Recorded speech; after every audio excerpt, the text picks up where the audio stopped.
Sælir hlustendur góðir og áhorfendur, velkomin í Helgispjall og við, ég er nú hálf svona snortin eftir stutta huglustustund sem ég átti með gestum mínum að þessu sinni. Jóhanna Jónasdóttir er hjá mér og hún mætir með einhverja engla með sér því að ég er búin að fá að gráta og svona finna fyrir nærveru hennar með mér og mér langar svona aðeins að kynna hana áður en að þið fá að sjá hana því að hún er mjög hvað ég segja svona merkilegur orkuheilari sem er að hjálpa fullt af fólki en á sögu sem er merkilegri heldur en og í rauninni væri efni í góða kvikmynd. Líf hennar er ævintýralegt og hún byrjar í rauninni sinn starfsferil sem leikona í Hollywood og á Manhattan og svo hér í Borgarleikhúsinu og snýr svo við blaðinu og er og ég kynnist henni í hugleiðsluhóp sem er kenndur við Joe Dispenza. Þar sem við hefum setið á mánudum og hugleitt með þeirri nálgun sem er mjög áhrifarík. Þannig að við erum að fara að tala alls konar ævi Jóhönnu sem hefur upplifað ýmislegt og svo ætlum við að læra ég er með fullt af spurningum varðandi svona orku og heilun og það hvernig maður getur einhvern veginn orðið andlegri fengið betri tengingu við alheimsorkuna jafnvel lækna sig af alls konar sjúkdómum með hugleiðslu. Velkomin Jóhanna. Já, takk. Þetta var rosaleg kynningi. Hún var mjög langt frá því sem ég var búin að skrifa á blaðið. Sagði ég eitthvað vitlaust? Nei. Við spinnum þetta bara saman út af því að þetta var mjög athyglisvert því að ég geri þetta oft þegar ég er með gesti svona aðeins að gefa ykkur stund til þess að hugleiða saman bara jartengja og svona aðeins að biðja góðan anda í þessum aðstæðum okkar En núna bara kom einhver svona sterk tilfinning yfir brjóstið og ég upplifði bara eins og flæddi ljós yfir mig. Vá. Já, og ég var svona snortin og svo bara lágu tár. Og hjá mér líka, þetta var bara yndisleg stund og eins ég segi og ég finn alveg svona hríslast mig akkurat núna. Viltu segja mér aðeins frá út í og svo hefur skrifað bók þetta ævintýralega lífið þitt sem heitir Frá Hollywood til heilunar. Já. Og þar lýsir þú, lýsir merkilegri andlegri reynslu sem þú hefur átt aftur og aftur. Já, einmitt. Hvar skal byrja? Og líka bara til að nefna, ég skrifa, eða Guðný Þórunn Magnúsdóttir, hún kom að máli við mig og bað mig að skrifa þessa bók og við skrifum hana saman. Já. Og Guð minn góður, einmitt hvar á maður að byrja?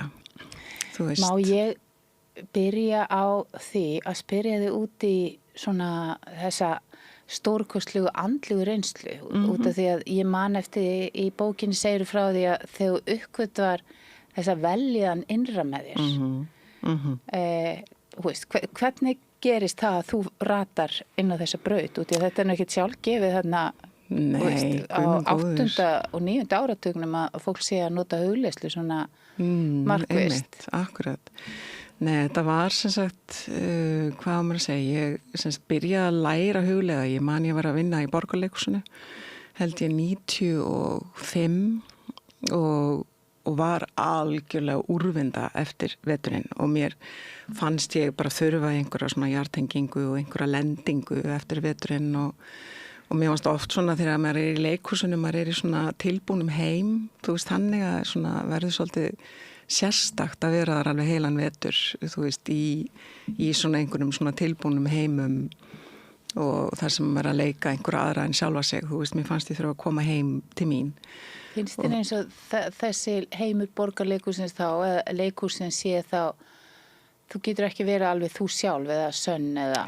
Jú, algjörlega, en það er einhvern veginn sko, fannst mér allavega á þeim tíma þegar maður er að leika semst aðra karaktera, maður er að leika og fara inn í svona einhver tilbúin veruleika aftur og aftur yfir allan veturinn, að það hafði einhver svona sérstakku áhrif á mig allavega að þú veist að mér fannst ég svona verða hálf loftkent, það var svona mjög sérstök tilfinning og vantaði einhverja svona tengingu bara aftur við mig, þú veist, við kjarnan minn og hjartengingu, þú veist að þetta er einhvern veginn allt svona ofsalega mikill sköpunarkraftur auðvitað líka, þú veist og mér fannst ég svona bara að þurfa að koma heim, þú veist, að lenda inn í mér. Já.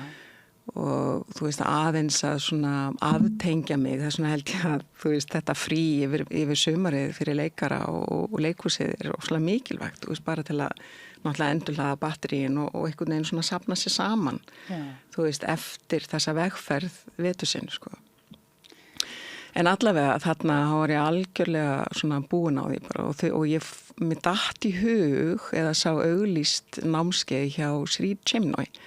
Ekki hvort þú manst eftir því, það eru svona helganámskeið og það er svona félagsamtök hérna á Íslandi. Er þetta ekki garðurinn, veitingastæðurinn og þau sem eru þar oftast stjana vinmann með góðan grænmetismat? Algjörlega, ég held að það sé tengt í, sko, ég veit ekki alveg deila á öllu þar, en ég fór þetta námskeið og það hafði ofsalega djúpa áhrif á mig.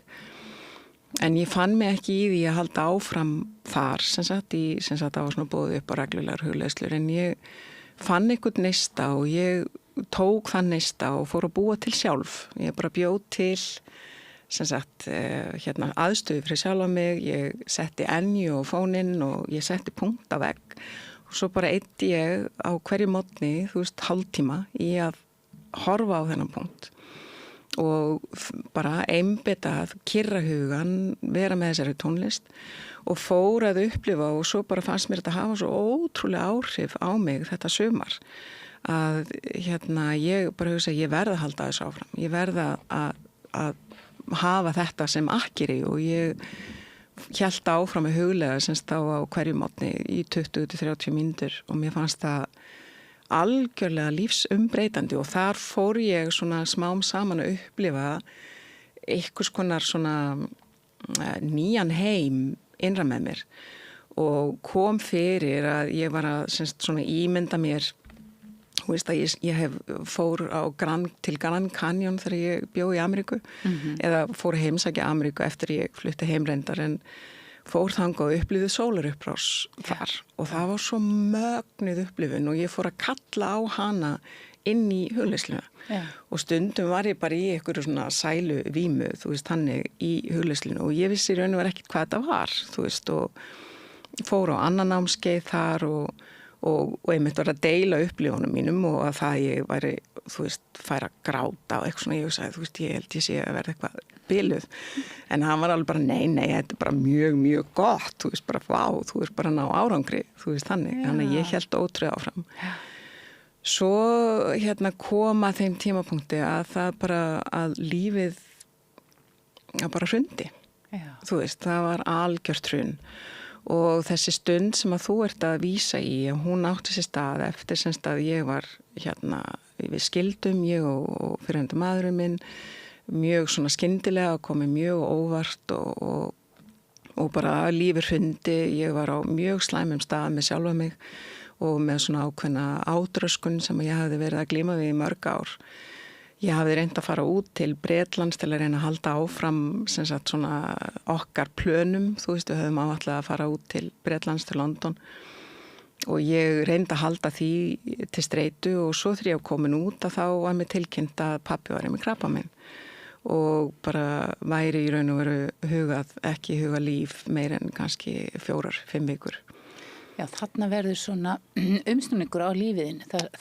Þú segir eins og 100%. Segir, já, allt hrynur og þú bara situr uppi í rústunum eiginlega lífiðinu. Algjörlega og og einhverju fyrir þetta þá hafði ég líka sagt upp í Borgarleikhúsinu, mér leið ekki vel eftir, mér fannst ég hafa mist sköpunarkraftin, ég var einhvern veginn ekki að finna mig lengur og var bara í tómu tjóni, þú veist, og var á bara svona, myndi ég segja, lægsta punkt lífsmíns, þú veist, þannig. Hvernig líðan er það? Getur það aðeins lýst því? Ég var bara komin í eitthvað ótrúlegt hugarvíl. Ég myndi segja að þessi barátta mín við átröskunna, þú veist, í fjölda ár, bara frá því ég var, í raun og veru frá því ég var úlingur, þú veist, og hafði fengið mjög vond skilaboð kannski frá foreldrum mínum, þú veist, ég var svona svolítið bútuð þegar ég var lítil, ég meina samt ekki, þú veist, þannig, bara svona heilbrigð, svona kraftmikil stelpa eftir ég var svona 6-7 ára. Já. Og það var, og þau fundu þetta allt til foráttu, þú veist, og mjög svona skilaboð sem ristu mig að beini að ég væri bara ekki nógu góð eins og ég væri, og mamma setti mig í megranir og alveg hræðilegar megranir, og ég var send erlendis í heimavistaskóla sem sagt yfir sumurinn til Bretlands og til þess líka að grennast. Og hvað ertu gömul? 8 ára.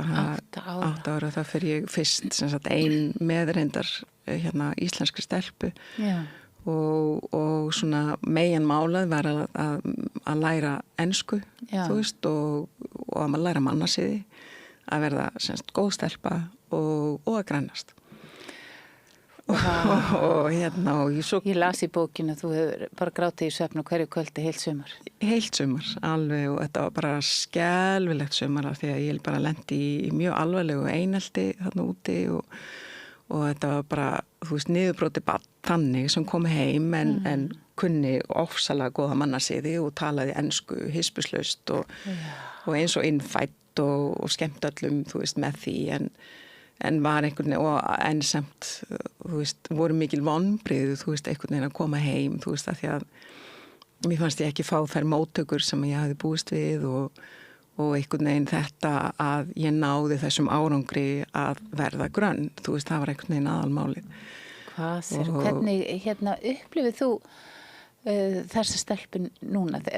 Getur þú svona farið til hennar og fundið hvernig henni leið og hvað? Já, almáttuð minn, þú veist, og bara svo við komum að þessari upplifun og eftir svo hún gleymist ekki. Já, algjörlega. Það verður þannig, við þurfum að halda í þræðina. Ég skal reyna að muna. En sko út af því að ég verð svona svolítið forvitin um þú, þú segir hún hagaði sér rétt og gerði allt rétt og var þessi prúða stúlka, hún var að reyna að fá samþykki foreldra sinna. Já, 100%. Já. Og auðvitað voru þarna áföll líka sem að liggja dýbra að baki, þú veist, bara svo ég búið til smá grunn. Já, búið til grunnin og þú átt náttúrulega alveg sérstaka lífsreynslu bara á fyrstu mínútum æviðinnar. Já, einmitt, þetta var, ég fæ alveg gæsahúð, sko, þetta var náttúrulega mjög svona dramatísk innkoma, skulum við segja. Ég semst tvíburi og ég segi náttúrulega frá það öllu þessu í bókinni. Já. En ég semst tvíburi og mikil hamingja, semst foreldrar mínir eiga 5 börn áður en að það gerist.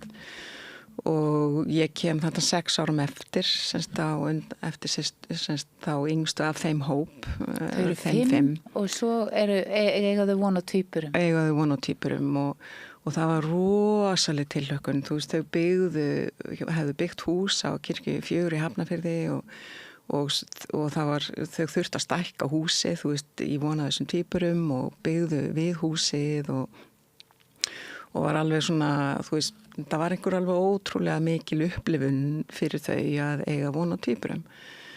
Og svo pabbi fæðingarlæknir, hann kvensjúkdómalæknir og fæðingarlæknir þá og hann sá sem hefur tekið á móti öllum börnunum og hann tekur á móti okkur og systir mín kemur á undan og svo kem ég á eftir, ég kem á undan, segi ég, og er svona bara lögð til hliðar og hinn er á leiðinni. Svo kemur hún og hún getur ekki andað og hún nær ekki andanum og mér skilst að þetta sé vandamál sem að síðan er núna hægt að finna lausn á. En þá voru engin ráð og ég, eins og segi, þetta er svo dramatíst að þarna er sem sagt pabbi minn og þarna er mamma mín, þú veist, og væntanlega hjúkrunarfræðingur og hann er læknirinn á staðnum og ekkert hægt að gera. Og hann náttúrulega ég get ekki, þú veist, ég hef stundum svona hugleitt inn að það eða fundið það í svona ferðalögum, þú veist, hvernig ástandi var raunverulega, ekki í svona innri ferðalögum, skulum við segja. Já, honum. Man getur bara rétt ímynda sér, þú veist, alveg náttúrulega allsherjar skelving og ángistar ástand hjá mömmu og pabbi þarna að reyna að bjarga lífi barnsins sín sem var síðan ekki hægt. Og þetta var náttúruleg fæðing? Já, náttúruleg fæðing og allt eins og átt að vera, en hún bara gat ekki andað eða náði ekki andanum. Og ég og mamma svona sagði mér alltaf að ég hefði legið þarna nálægt mjög þæg og góð. Já. Og ég, sem sagt svona, mér fannst það mjög áhugavert þegar ég var lítil en þú veist, svo seinna þegar ég er í minni innri vinnu og fer svona djúpt inn á þetta að þá var þetta bara frost, þú veist, það var barnið var bara gersamlega áfallastreita bara. Já, algjörlega frosið, þú veist, í þessu ángistar ástandi sem var þarna. Ég held að þetta bara verið svona hernaðar ástand. Það sem að við myndum, það er svona hennar, barnið er að bjarga lífi sínu með því bara að fara í frís ástand og það er ekki að fá svörun á neitt. Algjörlega. Já. Og það komi svo óvart sitnaði mitt, þú veist, að því að þú veist, semst þessi svona sár, ég kalla þetta sár, í raun og veru svona áföll sem að gerast til dæmis svona ung, að það er svo erfitt að nálgast þau því að þú veist, þetta er svona handan við rökrænu, þú veist, barnið man ekki eða semst fullorðna manneskjan getur ekki munað hvað gerist. En nú er náttúrulega vitað og unni með það, þú veist að það gerast áföll bæði í móðukviði og líka við fæðingu. Og svona samkvæmt þeim fræðum sem ég hef síðan lært að þá, þú veist, verður til ákveðin svona hvað maður að kalla það, svona persónuleika röskun eða semst svona ákveðin svona persónuleika uppgerð eða típa sem að ég lýsi líka í bókinni. Þar sem að verður alveg rosalega átakamikið og erfitt að jartengja, að koma inn í lífið. Þú veist, að maður skilur í raun og veru part af sér eftir, af því að það er bara svo hættulegt að koma inn. Þú veist, að það að koma inn í líkamann og verða jartengt er bara stór hættulegt. Og þessi heimur sem að, þú veist, er með þessari ángist og þessum ótta og þessu svona hernaðar ástandi sem myndast auðvitað oft við fæðingar er bara, þú veist, hættulegri nokkuð annað, þú veist, og barnið bara skilur sig eftir. Meinar þá sálina? Hluta af sálinni. Hluta af sálinni. Má ég spyrja þið eitt sem er bara mín persónulega reynslu því ég fer á sjúkrahús þegar ég er mjög ung. Ég er svona 12 mánaða og ég á svona upplifun af því að vera á bekk með hjúkrunarfræðing og lækni sem eru með svona skrýmsla andlit og ég finn sálina yfirgefa mig. Já, einmitt. Ég aftur fæ ég gæsahúð, skilur við, því að þetta er mjög raunveruleg upplifun. Að barnið bara aftengir sig sér og það er bara þekkt fyrirbæri í raun og veru með unga börn eða börn sem að lenda í erfiðum áföllum að þau bara ákveða að fara eða lendi í miklu ofbeldi eða öðru að þau aftengja sig. Þau eru bara ekki lengur á staðnum. Og fara í algjört frost en svona kannski hæfileikarnir hjá svona börnum eins og ég veit að er alveg í þér líka er þá gríðaleg næmni, það er ofboðslega svona sterk tenging myndi ég segja við hina æðri veröld eða eitthvað sem er handan við líkamann eða þennan veruleika af því að hluti af þú veist er bara eitthvað tengdur þangað sko. Ég skilði þig. Þannig að það eitthvað jákvætt við þetta. Klárlega og miklir hæfileikar í raun og veru það sem að liggja baki sem að ég náttúrulega uppgötu ekki fyrir en ég er fullorðinu, sko.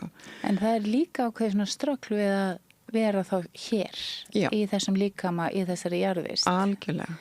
Og þar eins og þú segir, jáfnvel svona persónleika röskun, eða hvað kallar þetta? Já, það er semst alveg stórkostleg bók, eða þetta er líka fræði Barburu Brennan sem að ég semst lærði í hennar skóla í 7 ár. Já.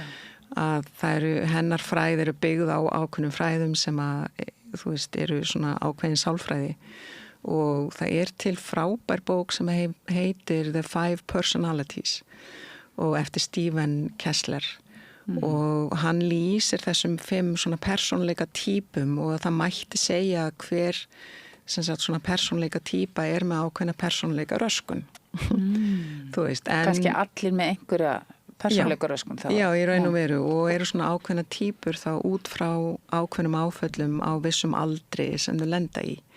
Eða semst út frá þeim áföllum á hvaða aldri hérna áföllin gerast. Já. Og mér finnst þetta stórkostleg fræði og hann einmitt vísar í bækur Barburu Brennan til þess að skilja líka orkuna eða hvernig orku uppbyggingin er í þessum persónleikum þá eða semst þessum persónu típum. Og svo náttúrulega leggst ofan á þetta sem sagt svona annað áfall og það er náttúrulega þessi missir. Þú veist, það er bæði þessi ógn og skelfing að koma inn í heiminn í þessar aðstæður og svo þessi djúpi missir og að vera yfirgefin. Að vera af systurðinni sem já, að deyr. Já, að verða ein eftir. Þeir eru búin að vera eitt alveg fram að því. Já, í raun og veru og ég náttúrulega uppgötu að það ekki fyrir en bara ég fór að vinna í sjálfur mér, þú veist hversu djúp áhrif það hafði haft á allt mitt líf. Ég mani mitt að hérna einmitt svo bara flökkum fram og tilbaka og komum kannski að þessari andlegu upplifun og eftir.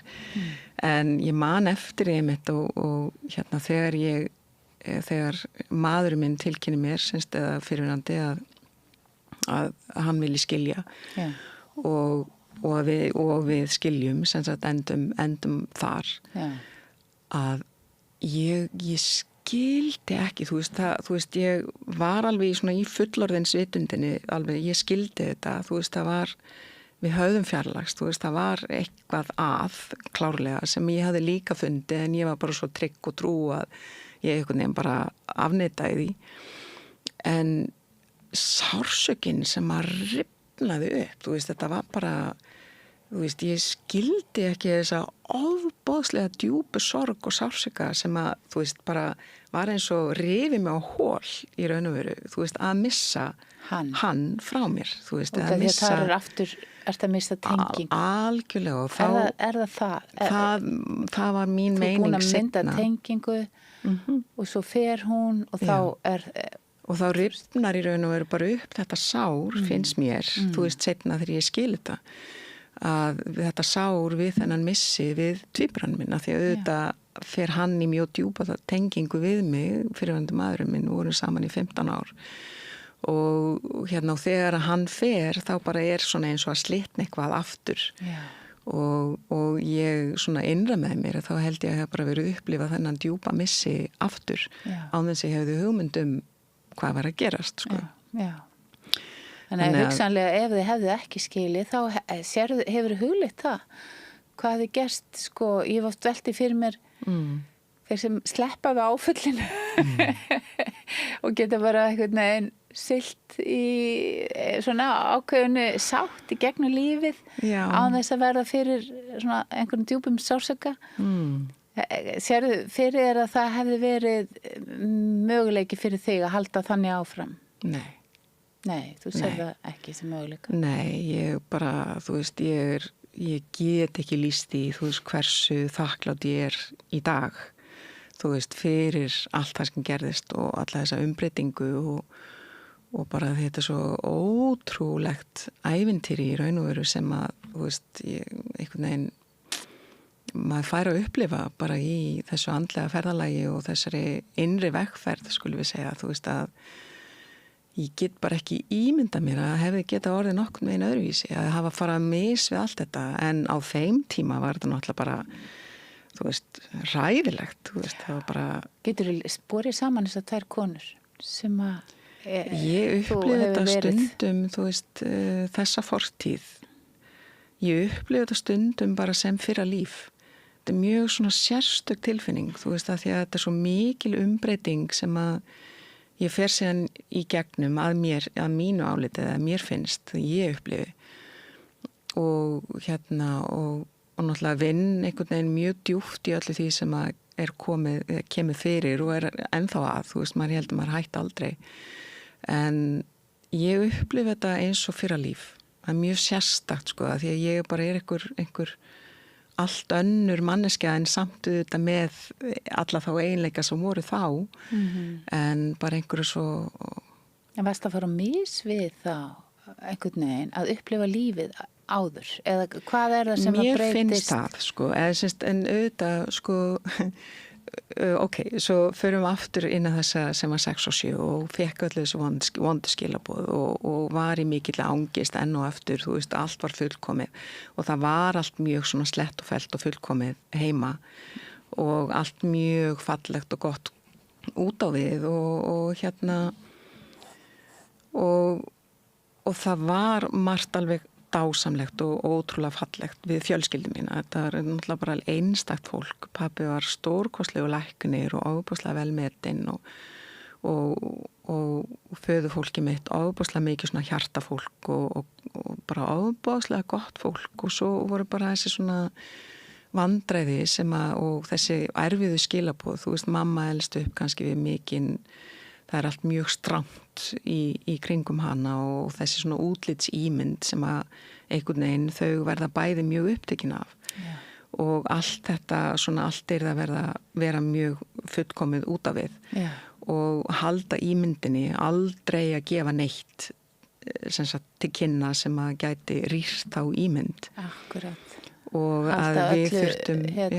svona fyrir sig sem að gæti, einmitt svona sópundi teppi og fela og þetta viðkvæði, hvað heldur að fólk haldi, hvað heldur að fólk segi, þú veist. Já, algjörlega. Viltu haga þig vel? Já, viltu haga þig vel og bara ekki sína neitt, ekki gefa neitt til kynna, ekki segja frá neinu slæmu. Já.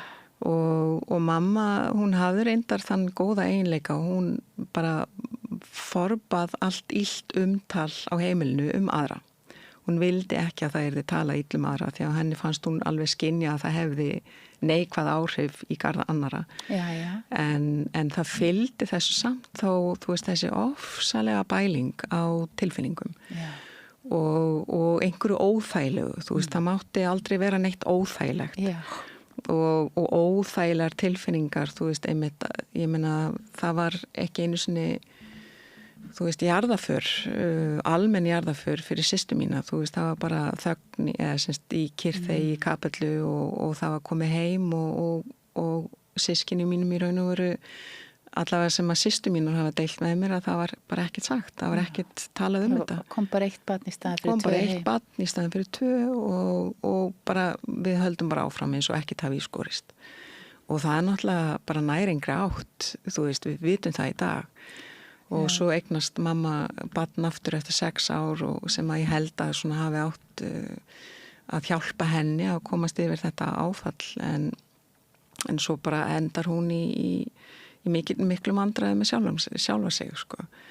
Þannig að þetta er svona... Fór hún að drekka eða hvað leið fór hún? Hún fór að misnota áfengi. Já, og það voru náttúrulega, þetta var örugglega erfiður tími fyrir konur. Það var svo mikil einmitt svona...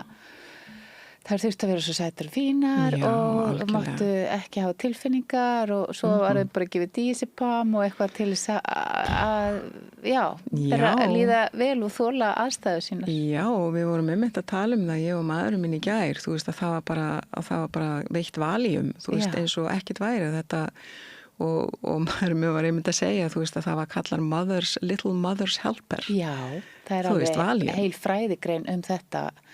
Hvernig þær fengu bara pillur heim í pósti til þess að gera þær sko háðar þessu. Það var einhvern veginn enginn að spá í hvaða afleiðingar þetta hefði, það bara höldu þig góðum. Og þú veist, og bara ótrúleg, þú veist, hugsun á bakvið eða þetta skuli hafa verið í lagi eða þannig og enginn hafa áttað sig á því, þú veist, hvað var í gangi. Akkurat. Þannig að ég man eftir að hún svona fór að nota vín til að slaka á og ná sig niður og svo bara fór þetta því miður út í misnotkun sem að þú veist, svona hafði mjög mikil áhrif á mig og yngri bróðum minn sem að vorum eftir heima af þessu leiti og líka auðvitað eldri systur mína líka. En þú veist, þannig að þetta... Var það verið að drekka í svona kaffipöllum eða, þú veist... Nei, alls ekki, en bara... það var bara semst falið, þú veist, ég var alltaf að taka til þegar ég var úlingur, þú veist, við vorum látnar vinna húsverkin eða semst mamma var náttúrulega mjög upptekina því að hún var líka ótrúlega mögnu kona og stórkostlegur frumkvöðull. Ég meina, hún var ein með fyrstu jókakennurum á Íslandi og stofnaði fyrstu held ég heilsurækt á Íslandi og var að vinna heilsurækt fyrir gamalt fólk eða eldra fólk. Og þetta var algjör nýlunda og hún gjörbreytti mataræði sínu, hún náði heilsu eftir að hafa verið með mjög alvarlega svona nýrnasjúkdóm, þú veist, á miðjum aldri og fekk svartabelti í júdó út í Japan 50, skiljum við, þetta var bara, hún var ótrúleg. En síðan á kvöldin að þá, þú veist, var hún að reyna að ná jafnvægi og við sáum húsverkin og þá fór ég að finna tómar vínflöskur hér og þar og hafði gríðarlega áhyggjur af þessu og svo, en það var bara sussað og ekkert gert og ekkert og bara sussað í raun og veru. Og pappiðinn var þarna og lét þetta yfir sig ganga? Pappi lét þetta svona viðgangast. Og gerði ekkert í raun og veru sem að ég vissum. Þú veist, ég veit ekkert hvað gekk á bak við tjöldin en ekkert sem að ég var meðvituð heldur var þetta bara og hún svona alltaf bara fór hún í þunglindi og var í svona sveiflum. Þú veist, örugglega verið á einhverju rófi, þú veist, með svona sem að ég að segja, þú veist, og það er mín tilfinning og ég veit ekkit hvað systkini myndi finnast það en þetta er mín tilfinning að hún hafi verið á einhvers konar svona Asperger? Á einhverju svona Asperger rófi? Nei, svona freka myndi segja svona bipolar, hvað er það kallaði í dag, svona hæður og lægðir. Já, ég veit hvað átt við. Já.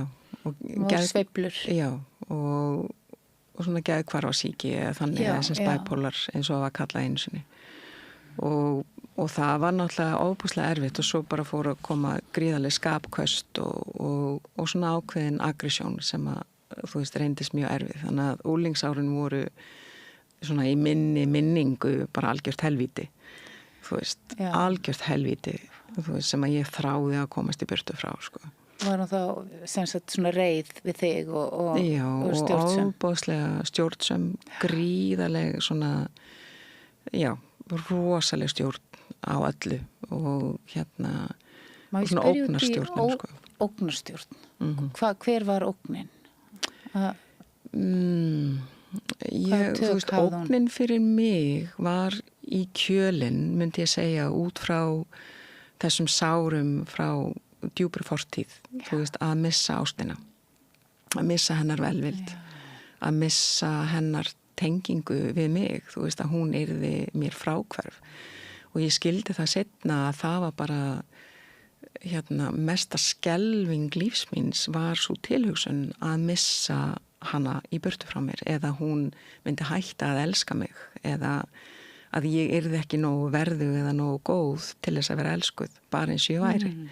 Að ég, þú veist, og þannig að ég átti mjög erfitt þó að ég fyndi mátt minn, ég fann mátt minn líka á þessum árum. Ég fór í Versló og blómstraði í Versló og fann bara ótrúlegt frelsi í Versló og fór að kafa í félagslífið og naut þessi bótt. Það er einhvern veginn svona bara braust út þessi sköpunarkraftur sem er í mér.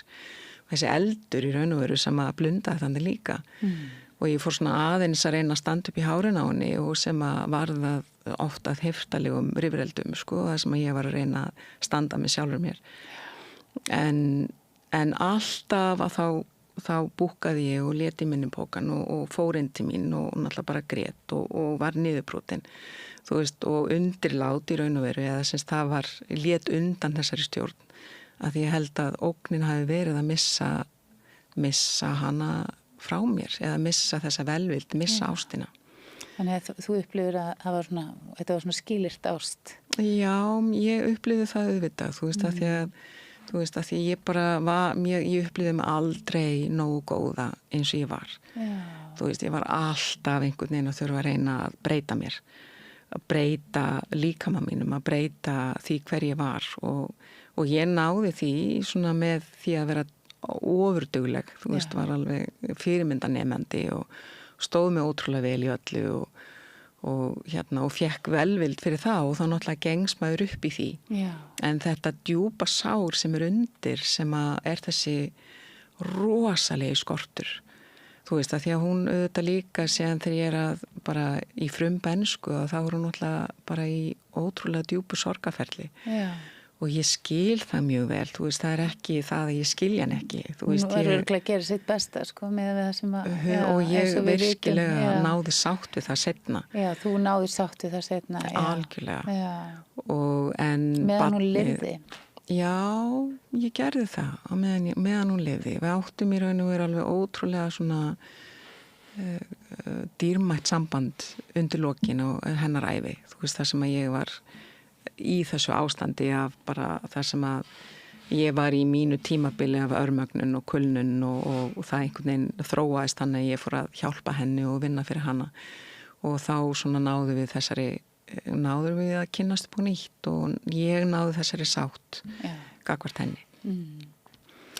En þetta var ekkit grín. Ég veist þessi saga margra af okkar kynslóð sem þú ert að lýsa svona þetta kannski eiginlega skortur á tilfinningalegri færni í uppeldi barnanna.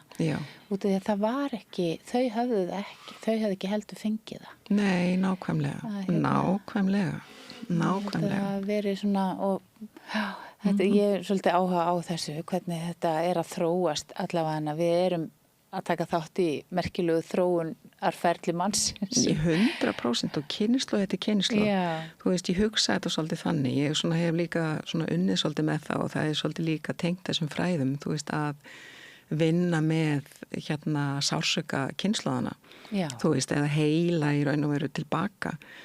Og ég finn oft mjög sterka tilfinningu fyrir því, þú veist, hvernig bæði þessi ofboðslega harka og þessi þörfu þetta bara til að lifa af. Ég meina þetta voru rosalegi tímar og síðan sem sagt svona hvernig hjartað smám saman fer að fá meira og meira rými að mínum mati í hverri kynslóð og fætur öðru annari, segjum við. Og mér finnst það líka birtast hjá í þeirri kynslu líka, þú veist, það voru breytingar. Ég meina, mamma var mikil umbreytinga manneskja og hún breyti gríðarlega miklu í sínu lífi og síðan kannski, þú veist, það sem að hún náði ekki mögulega að vinna úr eða gera, að það eru við að gera, eða semst okkar kynnslóð. Þannig að ég er svo sannfærð það að þetta er, þú veist, ein kynnslóð eftir aðra. Finnst þér ekki mikið þessi kynnslóð, okkar kynnslóð, hún er að gera svo mikið því hún er að leysa úr kannski, þú veist, mjög mikill áfallastu. Við erum allavega við erum að fá að upplifa stórkostlega tíma. Þar sem það er einhvern veginn möguleiki á að gera og laga svo mikið. Já, og bara umbreyta og verða að mínum að þetta bara ný manneskja eða verða í raun og veru svona það sem að ég elska að kalla bara svona besta útgáfan af manni sjálfum, sko. Og kannski tengir við það að við séum einhvern veginn að sálinn sé að fá að ég veit ekki hvernig ég orða þetta er líka, þetta er svo abstrakt en einhvern veginn, það er heilun sálarinnar, ég veit ekki getið það verið eitthvað þannig eða hvernig myndir þú upplifa, finnst þér eins og þú sé búin að ná sálinni svona í allavega einhvers konar heilun sálarinnar, hvernig myndir þú kalla það? Ég svona myndi vilja orða það þannig kannski, svona ég þarf aðeins að hugsa þú veist Já. að fyrir mér og í gegnum alla þessa vinnu sem að ég hef farið í gegnum og svona þetta andlega ferðalag og þessa tengingu sem að mér finnst svo óendanlega sterk við eitthvað æðra og eitthvað stærra og meira, einhvern ótrúlegan kærleika og þennan neista sem að við höfum öll í okkur, að sálin eða semst, þessi ljóskjarni eða er einhvern veginn að fá að líkamnast betur og betur, að við erum að verða meira sem sagt hver við raunverulega erum, þú veist, að líkamna sálina og hún fái pláss í hylkinu, í kerfinu, þú veist, og mér finnst í stundum þegar ég er að hugleiða eða vinna þessa djúpu vinnu, þessa orkuvinnu, að það er einhvern veginn að bara hreinsa kerfið, þú veist, hreinsa allt þetta gamla í burtu, þannig að þú veist, hver ég raunverulega er, sem er þá, mætti segja sálin eða þessi ljóskjarni eða guð má vita hvað fólk vil kalla það. Hvað ertu þá að hreinsa í burtu? Áttarðu það ekki? Mér finnst ég vera að hreinsa í burtu áfalla orkuna, myndi ég segja, áhrif kynslóðana, áhrif gamalla hugforma og hugmynda sem að eru greift í okkur, eins og þessi til dæmis þessi hugmynd eða svona hugmyndaminstur að ég sé ekki nógu góð eins og ég er og að ég hafi ekki nóg, ég mun aldrei hafa nóg, ég mun aldrei hafa nóg ást og á þeim tíma var það aldrei nóg af einhverju, þú veist, rosalega leitandi að fá eitthvað uppfyllt og þegar ég yrði grönn og þá loksins yrði allt í lagi eða þegar ég yrði fræg að þá myndi loksins allt verða í lagi eða þegar ég næði einhverjum ákveðnum árangri að þá loksins myndi þessi skortur verða uppfylltur en þú veist, en síðan að losa þetta úr kerfinu og einhvern veginn bara verða heilli og svona sterkar í sér og meiri svona þetta er svona auðvitað kannski svona einhver idealismi eða semst að einhver svona hugmynda, einhverju útópíu en það er sama, þetta er mín tilfinning að þú veist að verða meira manns sanna sjálf. Já. Sem er kannski laust við alls konar hugmyndakerfi og svona eins og þú segir eitthvað í hérna af þessari erfðarsynd. Já, mætti kalla það erfðarsynd og þessum, þú veist, áföllum, ég meina, þú veist, í mínum fræðum og því sem ég starfa við og annað, þú veist, það náttúrulega er inni mjög djúpt með áföll og út frá líka orkufræðum eða bara að vinna með það í líkamannum og þú veist, og eins og bókin stórkostlega líkaminn geymir allt, þú veist, eftir Bessel van der Kolk að ég menn og þessi fræði sem að Gabor Maté er að tala líka og öll þessi áfallafræði, ég elska þau, þú veist, mér finnst það líka alveg stórkostlega og það er einmitt þetta, þú veist, að bara að reynsa þetta, losa þetta í burtu, þannig að maður verður svona hreinn farvegur fyrir eitthvað sem að er heilla og betra og ánægilegra að lifa með. Þetta er líka forvitnilegt og nú hérna er svo gaman að fá að setja orða á þetta. Þetta er svo abstrakt sem við erum að tala um. Algjörlega. En þú segir farvegur fyrir, hvað þá kemur í staðinn? Hvað er það sem hvað er það sem sálin býður sem er annað en það sem að við höfum verið hefur verið sett inn í kerfin okkar? Og þá kannski mögulega góði tímapunktu til að svona aðeins að fara inn í þessa andlegu upplifun sem ég var fyrir þarna á þessum tíma. Já. Að ég var algjörlega brotin, þú veist, ég var bara gersamlega myndi ég segja brotin manneskja, þú veist, mér fannst ég svo fullkomlega misöfnið á þenn tíma, þú veist, það bara allt hefði misefnast. Var það þá hugsanirnar að þú værir misefnuð og ekki nóg? Ég hefði ekki, semst, að eitthvað hefði mistekist hrapalega, þú veist, að ég hefði svona mist úr höndunum á mér, þú veist, þennan draum, þú veist, að verða, ég veit ekki, ég náði ákveðnum árangri og ákveðinu svona sem að, þú veist, svona velgengni sem leikona eða eitthvað þannig og svo einhvern veginn bara hvarf þessi sköpunarkraftur í Borgarleikhúsinu ég misti þetta hjónaband frá mér, fannst mér, þú veist, ég var að missa tökin á líkama mínum, þú veist, í þessari hræðilegu hugarvíl sem að átröskun og missa stjórn á sjálfur mér, þú veist, og líkama mínum og komin í svona sjálfseyðandi kannski hugsun og hegðun. Bara algjörlega misefnuð, bara mér hefði ekki tekist neitt af þessu. Og hvað gerist ekki, út í að þú talar átröskunina, hvernig það einhvern veginn ertu að skaða þig eða ertu að hegna þér eða hvernig gerist? Ég myndi segja bara svona áður ég svona aðeins að skjóta þín áður ég fer svona dýbra í að lýsa því sem að gerðist að átröskunin var komin, myndi ég segja, alfærið út frá þessari skorthugsun. Þú veist, að ég væri ekki nógu góð og að ég þyrfti einhvern veginn alltaf að breyta mér og það verður til þetta bara svona fíkni hugsun sem að síðan og ofboðsleg stjórn að reyna að finna einhverja leið til að hafa stjórn á einhverju. Af því að það allt óstjórnlegt og líka sem alkoholista sem man aldrei greind eða gekkst aldrei við því að hún veri alkoholista en ég kalla þetta bara barn alkoholista. Að þú veist að það verður þessi djúpa meðvirkni og þessi sífellda tilraun til þess að verða einhvern veginn fullkomin og það bara verður að fíkn. Þessi skortur verður að rosalegri stjórnsemi innra með mér, þú veist, til þess að reyna að ná einhverjum tökum á lífinu.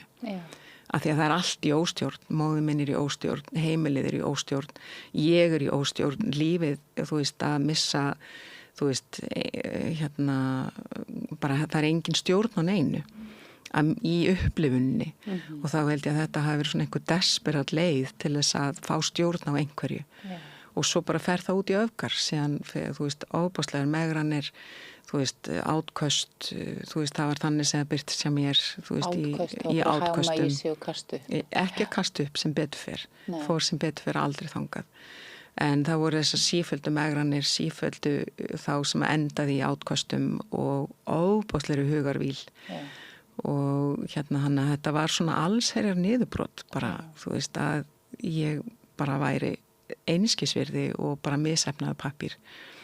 Og svo fór ég út í þessu ástandi til London og var eitthvað að reyna þar en bara var í raun og veru bara að reyna að jafna mig, þú veist, og fekk bara taugafall algjörlega, þú veist, þar og bara brotnaði niður en hélt einhvern veginn við keipinn, sko, bara nú ætli ég, þú veist, að þetta gekk allt út á að hafa einhverja stjórn, sko, og allt innra. Og enginn mátti vita að þið leið svona kannski? Nei, reyndar þá var ég búin að viðurkenna vanmátt minn og reynda að fara í OA og það bara var ekki rétt fyrir mig og endaði hjá frábærum sálgreini, henni Sæunni Kjartansdóttur, sem að bara ég átti líf mitt að þakka þá og bara ég fæn núna alveg svona gæsa húð, sko, að þá loksins bara, þú veist, gat ég raunverulega viðurkennt vanmátt minn og leita mig hjálpar og þar fór þetta bara að flæða allt saman, þú veist, og þá áttaði ég mig líka á því, bara guð minn góður, þetta var náttúrulega ekki almennilegt ástand, þú veist, það sem ég hafði verið að upplifa frá æsku og áttaði mig á öllum þessum áföllum sem í mínum bókum hefði ekki, það bara var ekki til. Þú veist, ég átti fína æsku og allt var flott og frábært, sko. Ég held að sé nú oft þannig erfitt að einmitt allt sem að leit svona vel út að ætla svo að fara einhvern veginn að skýta út þá mynd með því að segja sannleikann. Og það var aldrei neitt að hjá mér og fyrirhandi manni mínum og það bara var allt einhvern veginn, þú veist, leit rosalega vel út á við og það gerði það. Ég menna, það var allt rosalega fínt og flott út á við líka hjá okkur og mér og þú veist, og svo bara þessi nagandi vanlíðan á bakvið. Þannig að ég bara var með allt niður mig, skulum við segja. Og svo koma þessa fréttir, semst að pabbi líki hana fyrir dauðanum og pabbi var bara minn klettur í lífinu, hann var það. Hann var mitt, myndi ég segja, bara akkeri. Einhvern veginn þessi sterki stöndu í maður sem að, þú veist, hafði ofboðslega mikið og gott hjarta sem að mamma hafði líka en hún hafði þess svona aggressífu, þú veist, hlið líka. Var hann að taka utan við þig og halda þér? Hann tók utan við mig. Segja fallegu orðin? Já, hann hafði alveg þessar skoðanir líka að ég þyrfti að breyta mér en kærleikurinn samt og nærveran sem hann gaf mér, þú veist, var bara dýrmættir en nokkuð annað sko. Já. Og hann hafði alltaf ráð, ég gat sest niður með honum, þú veist, og við gátum tala saman, þú veist, hann var svona sá sem að ég gat svolítið speglað vandamál mín með að einhverju leyti. Okay. Ekki gagvart mömmu eða ekki gagvart því sem var að gerast í fjölskyldunni en Þau héldu þétt saman? Já, þau gerðu það og allavega þá var aldrei þú veist, það var aldrei svona almennlega að mínum að þetta tekist á við það, þú veist, en við vorum samt svona ákveðin bandamenn, ég og pabbi, þú veist, sem að verður til að öðru svona persónuleika, myndi ég segja, varnarkerfi, þú veist, að ég var hans þá bandamaður, gagvart mömmu, sem náttúrulega alls ekki heilbrigt. Sem svona meðvirknisbandalag, svolítið. Nákvæmlega, sem náttúrulega bara alls ekki heilbrigt heldur. Nei.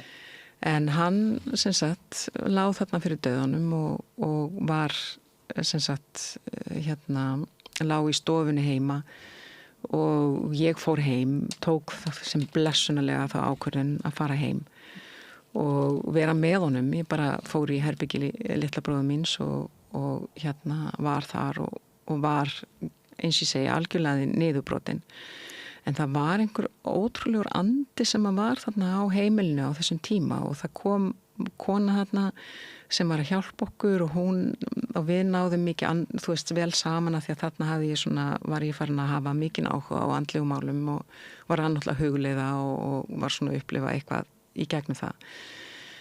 Og svo hún benti mér á bók sem heitir bók Emanuels sem er til í betra lífi og er að mínu mati var svona fyrsta bókin sem hafði þessi djúpstæðu áhrif á mig. Þetta er svona í bundnu máli, svona í svona eins konar ljóðamáli.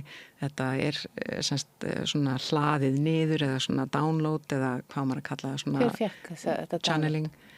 Hver fékk þetta niðurhall? Hún heitir Pat Rodegast sem að skrifa þessa bók og kom svo reyndar seinna í ljós að hún væri mjög góð vinkona Barbaru Brennan sem að stofnaði þennan skóla sem ég fór í. Þannig að það var einhvern veginn merkilega hvernig lífið tvinnst eða svona tvinnast. En ég las þessa bók og ég bara, wow, þú veist, þarna er sannleikur, þetta er, this is it. Og svo... Hvað var það? Það var bara allt í sambandi við hjartað. Já. Að hjartað væri númer 1. Já.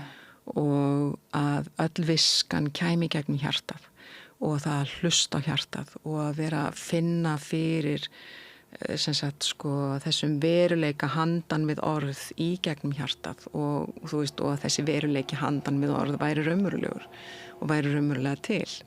Ertu til í og eftir þegar við erum búin að klára þennan þráð með andlega upplifun aðeins að hjálpa mér að skilja hjartasál þetta endilega, út frá brennanfræðunum ég er ástfangin af öll í sambandi við hjartan þannig að þú talandum að vera í ástfangin af hjartan það er spennandi einsýn eftir því að það er náttúrulega enginn sem hefur eiginlega, enginn sem ég veit á Íslandi sem hefur farið jafn djúpt og langt inn í þessa andlegu vinnu með þessum sama hætt og þú. Já, einmitt, akkurat. Ég veit ekki, hver veit, en allavega... Þú veist, og mér finnst vera ákveðin samsvörun allavega hjá fólki sem að hefur fengið svona mikla tengingu við sjálfan sig á þennan hátt sem að þú hefur gert, sem að fær svörin í rauninni bara innra með sér, svona download og svona. Já, einmitt. Þannig að allavega áhugavert. En ég vil endilega heyra söguna áfram. Það sem er að nálgast andlega upplifun. Og ég er þarna bara í sófanum hjá bróðum mínum, gamla sófanum hans og er bara örmagna, þú veist, og ég hef samt verið að þá að lesa þessa bók og hugleiða leið og svo nú loka ég augunum og svo bara fer einhvern veginn allt í einu eitthvað að gerast. Og ég bara er með hugan á hjartanu og ég finna bara, þú veist, svona aðeins að það er svona læðist inn leið og ég tengi við það. En það er bara þessi tenging við hjartað og svo einhvern veginn fer eitthvað að magnast innra með mér og ég bara, það er svo erfitt að setja þetta í orð. Ég reyni mitt besta í bókinni að setja þetta í orð.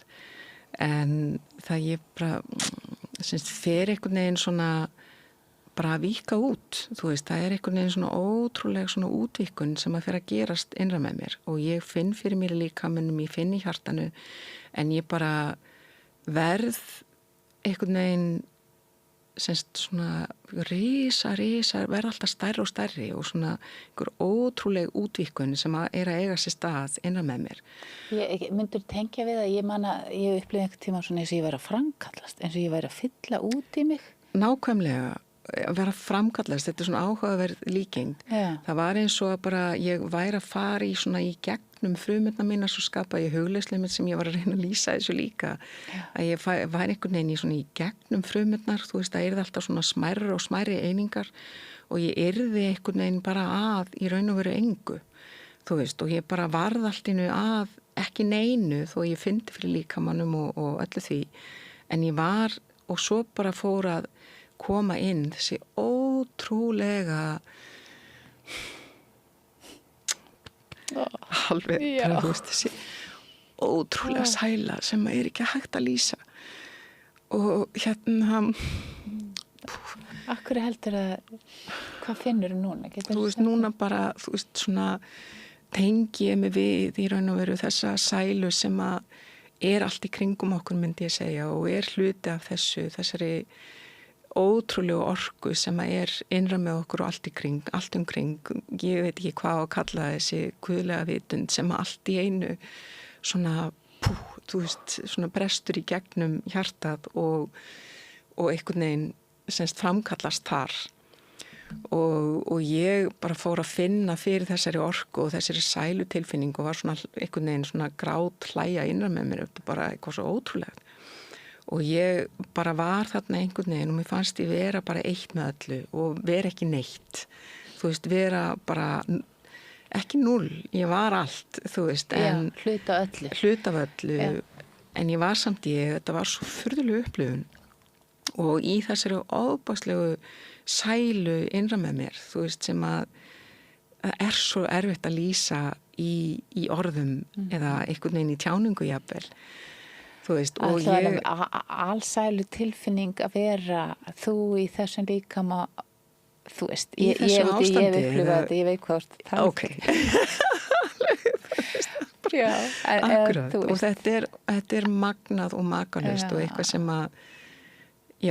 sem að bara ég hafði aldrei upplifað nokkuð tíma, ever, þú veist, fram að þessari stundu og ég fann engan tíma líða og það var bara, ég var bara þarna í þessu svona algleymi ástandi og svo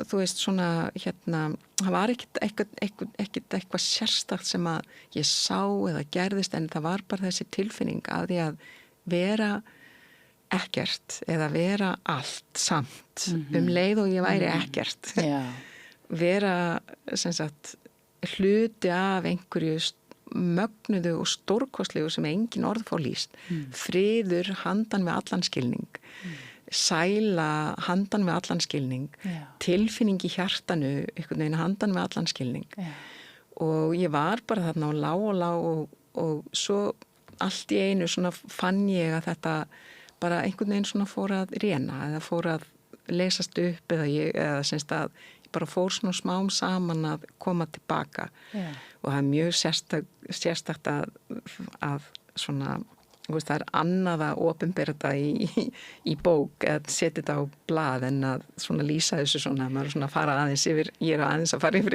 mín eigin mörk sko en svona mín persónum mörk. Við þurfum að geta deilt, það hlutverk okkar kynslur að bara, nú má bara segja þetta. Já, það má bara segja og að því að þetta var ótrúlegt og svo kom ég til svona fór að verða meira meðvituð bara og ég bara þú veist what the fuck, þú veist, what the hell, þú veist, hvað var að gerast? Og svo leit ég á klukkuna og þá hafði, þú veist, þá hefði held ég 3 eða 4 klukkutímar lifið og ég hélt einhvern veginn það væri kannski svona hálftími eða 40 mínútur en þetta var þetta var bara einhverjir ég held að það hafi verið hátt í 4 klukkutíma sem ég var bara í einhverju svona allsælu ástandi. Getur ímyndaði hvað er mikil heilun í því að fá að vera þarna í bara, þetta eins og verið í ljósinu eða? Já, þetta var bara þannig, þú veist, ég fann það meira heldur en ég sá það, skilurðu, en það var, ef ég hefði getað svona haft svona ákveðna skyggnigáfu sem sjón þá hefði það verið þannig. Já. En tilfinningin var bara, þú veist, einhvern veginn þessi og ég fann þetta í líkamanum, í hjartanu, í tilfinningunni og svo einhvern veginn bara heyrðu halló, bara, þú veist, ég þarf að bara, þú veist, koma tilbaka að ég, þú veist, maður deilir ekki svona reynslu með neinum, þú veist, og bara bara what the hell happened, sko, hvað gerðist? Sagðir engum frá? Nei, ég sagði engum, þú veist, það var enginn sem ég gat deilt einhverju svona með. Nei. Og svo, en ég fór að gera tilraunir, svo bara einhvern veginn bara halló, ég fór að reyna að taka þátt í deginum og vera með pappa og svo, þú veist, hélt þessi tími áfram, þetta voru nokkra vikur og ég fór að gera tilraunir, þú veist, með að reyna að ná þessu ástandi aftur með því mitt að lesa þessa bók, fara í hjartað, víkka út í frumurnar og fara inn í þetta ástand og það gekk í raun og veru ótrúlega vel á þessu tímabili og ég var að framkalla í raun og veru þetta ástand meir og minna, þú veist, þessar vikur og það breytti þetta, þú veist, þetta tímabil bara var kúvending á lífi mínu. Já. Þú veist, og líka það var það þessi uppgötvun að það væri hérna bara heill heimur innra með þér sem að þú hefur kannski farað misstu fram að þessu? Og bara ekki vitað af og ekki haft hugmyndum og náttúrulega vissi ekkert hvað var þá en bara ég var að upplifa þetta var svo furðuleg tilfinning þá þarna þessa næstu vikur eftir það að ég var að upplifa þetta ástand innra með mér sem að ég hafði aldrei getað nálgast að upplifa áður eða fengi kannski smá smjörþef af í einhverjum hugleiðslum en allt var hrunið í kringum mig, allt var í rúst í lífinu og þegar ég fór út af því þetta jarneska var bara að mínu mati eða í mínu tilfinningu í rúst. En skiptið að minna máli eftir þetta? Algjörlega, það var einhvern veginn en svo þegar ég fór samt út af því að þá á þessu tímabili reyndar skiptið það mig ekki máli.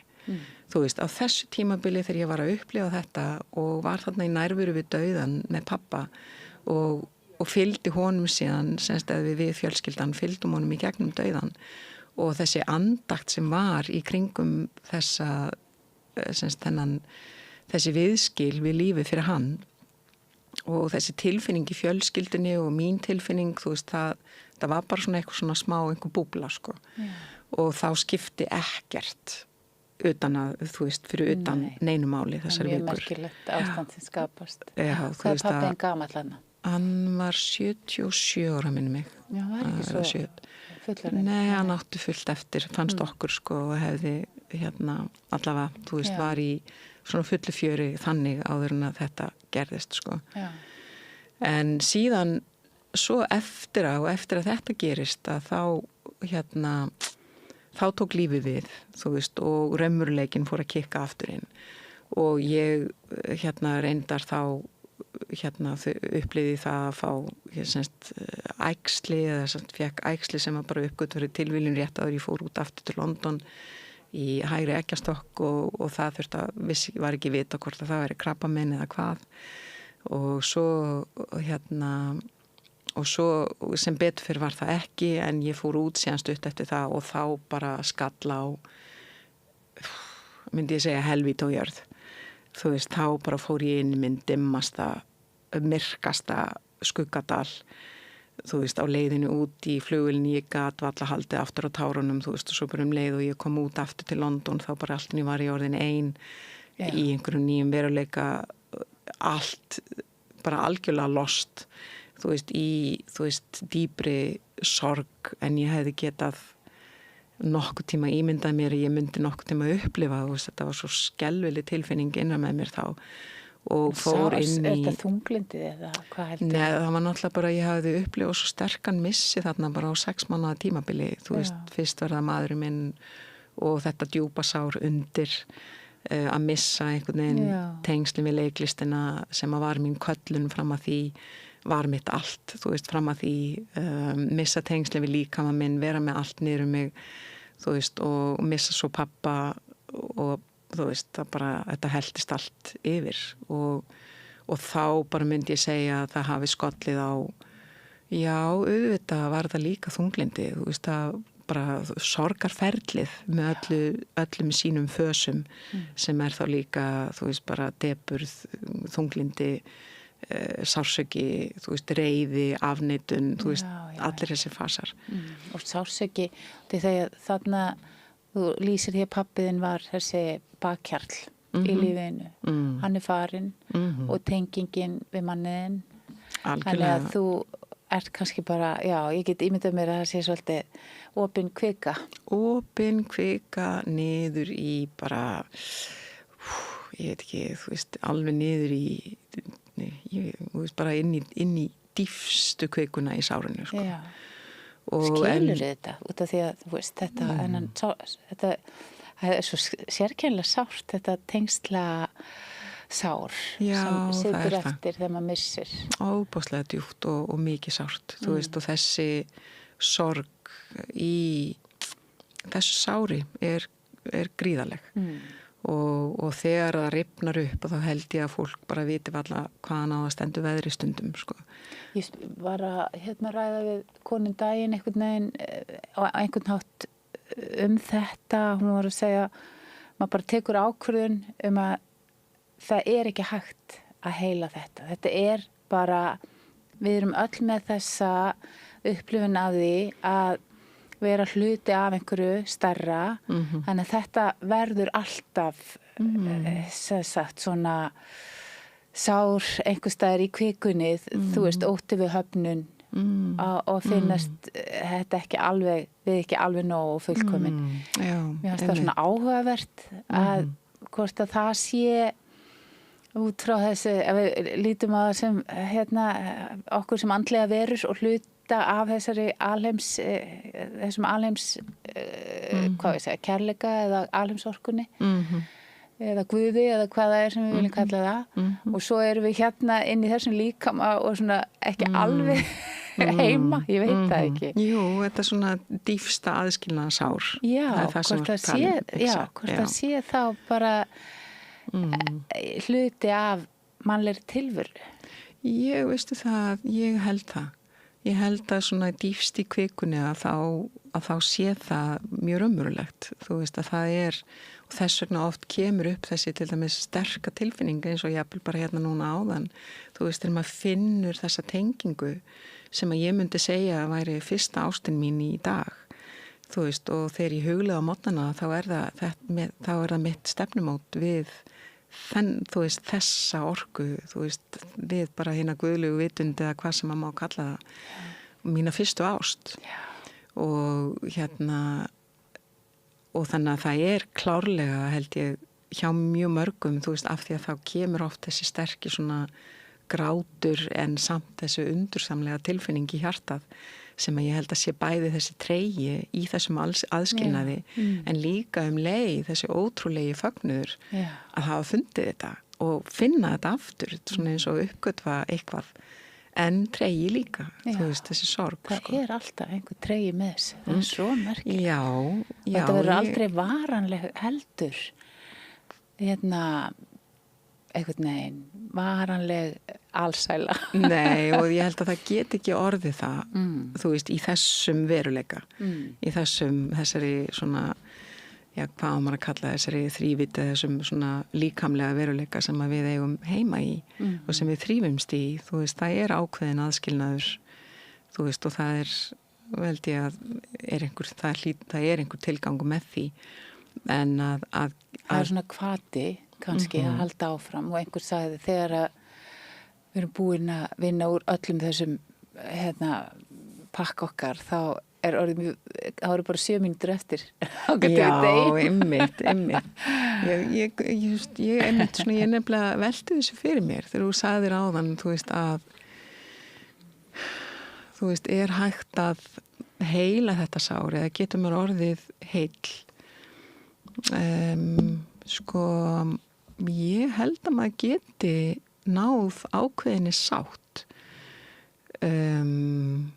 við að þetta get ekki verið alltaf hluti af manni, eða maður get ekki alltaf verið í þessari tilfinningu, en að maður geti farið afsíðis, maður geti farið inn í manns hugleiðslu á hverjum degi ef að vel er þess vegna og fundið þetta og verið þarna, og þá finnst mér þetta sár ekki verða eins áþreifanlegt, þá finnst mér það ná ákveðinni sátt vegna þess að ég get farið þangað. Já, getur alltaf fundið aftur. Og ég get framkallað það, eða ekki bara ég, en semst, það er hægt að framkalla það, að við getum semst, að mínu mati eða í minni tilfinningu, allavega það er mín reynsla, og ég get ekki fara handan við mína reynslu eða reynslu þeirra sem eru stundum í kringum mig, semst, að það sé hægt að ná þessari tilfinningu og upplifa hana og síðan bara þetta er eins og ég segi, þetta er mitt stefnumót við þessa vitund, og svo klára ég það og ég lík því, ég lík því á svona, ekki loka þeim dyrum, ég held þeim opnum, en ég, loka dyrunum á hugleiðsluherbygginu og ég fer út í heiminn. Já. Skilurðu, það sem er allt önnur orka, það sem er allt önnur tilfinning hjá langflestum. Allt önnur lögmál gilda. Allt önnur lögmál gilda. Hefur stundum upplifaði of viðkvæma fyrir heiminn? 100%. Og það var eitt af því sem ég svona uppgötvaði hver ég hafði verið sem barn. Þú hefur örugglega mikið lesið eða tala mikið empath, að vera empath eða ofur viðkvæmur einstaklingur með taugakerfið bara galopið. Ég geti ímyndað mér að það eigi við þig, líka að vera þessi ofur viðkvæma manneskja sem að tekur allt inn á sig og sem að veit hvernig öllum öðrum líður, og ég finna þetta svona aðeins snertir og bara tekur eymd heimsins inn á sig og á erfitt með að finna sjálfa sig, að að því það, maður veit ekki þá hver maður er í raun og veru. Eða semst maður hefur svo lítinn sans fyrir sjálfum sér, að því maður er bara alltaf í einhverju orkusúpu sem að maður er að taka inn á sig. Sem er þessi meðvirkni, ég vil næmari á aðra heldur en sjálfan sig. Ég myndi segja það, og ég líka myndi segja að svona í grunninn að þá er það upplag, eitthvað sem maður bara kemur inn með sem sál, og síðan þróist það klárlega upp í meðvirkni eða upp í ákveðin varnarkerfi sem að verða þá algjör aftenging við mann sjálfan, að því maður bara, er alltaf í orku annara. Og það var ég gagnvart mömmu minni til dæmis, endalaust að reyna að hugga hana, bjarginni, hjálpinni, að því að hennar sorg varðað minni sorg. Og stundum hugsa ég, eða handlegari minn, ótrúleg kona sem að hjálpaði mér og bjargaði mér í gegnum margt, sem að tengdist skólanum sem ég fór í, að hún sagði, hvernig hefði þetta geta orðið, leyfðu þér að ímynda þér veruleika þar sem það hefði geta verið öðruvísi. Ef að mamma þín hefði getað verið eða semst tekið á sínum málum og verið það sem hún þurfti að vera, eða hefði geta verið gagnvart þér, og þú hefur upplifað fögnuðin í lífinu í staðin fyrir að þetta var alltaf svo rosaleg sorg. Lífið var bara sorg í raun og veru. Þannig að að svona... Hvað kemur út úr því fyrir þig? Sú tilhugsun? Hefði farið þá kannski á misvið þroskan sem þú þurftir, eða hvernig lítur á það? Ég veit það ekki, að því ég held að þetta sé allt í raun og veru þannig að fullkomið eins og það er. Ég held að við komum inn í þennan heim með einhvern ákveðin ásetning, og ég leyfi mér alveg að trúa því að við jafnvel veljum okkar það umhverfið sem við förum inn í, Ég meina, Að það má sálinn alveg sé deila jafnvel, Já, þú að veist bjóða upp á þessa reynslu fyrir því. Já, við séum jafnvel sálnahópur sem erum að ferðast í gegnum einhverja vegferð saman, ég og foreldrar mínir og systir mín, hún Jonna, þú veist, og að þetta sé einhvers konar þroskaferli sem við erum öll að fara í gegnum, að því ég hugsa stundum seinna, til dæmis þegar að ég svona heyri mikið, þú veist, möguleika á heilun til dæmis af alvarlegum sjúkdómum eins og krabbameini, að ég meina það að elsku pabbi minn fór þarna og lést af krabbameini, ég meina, þetta er áhugavert að segja það, en það umbreytti lífi mínu gjörsamlega og var, mætti segja kannski í æðri skilningi eða einhverjum stærri skilningi, var ótrúlega gjöf fyrir mig. Út af því að þú fyrst að vera þarna með honum Ég bara af því að þetta hafði svo rosalega drastiskar afleiðingar á lífið mitt. Já.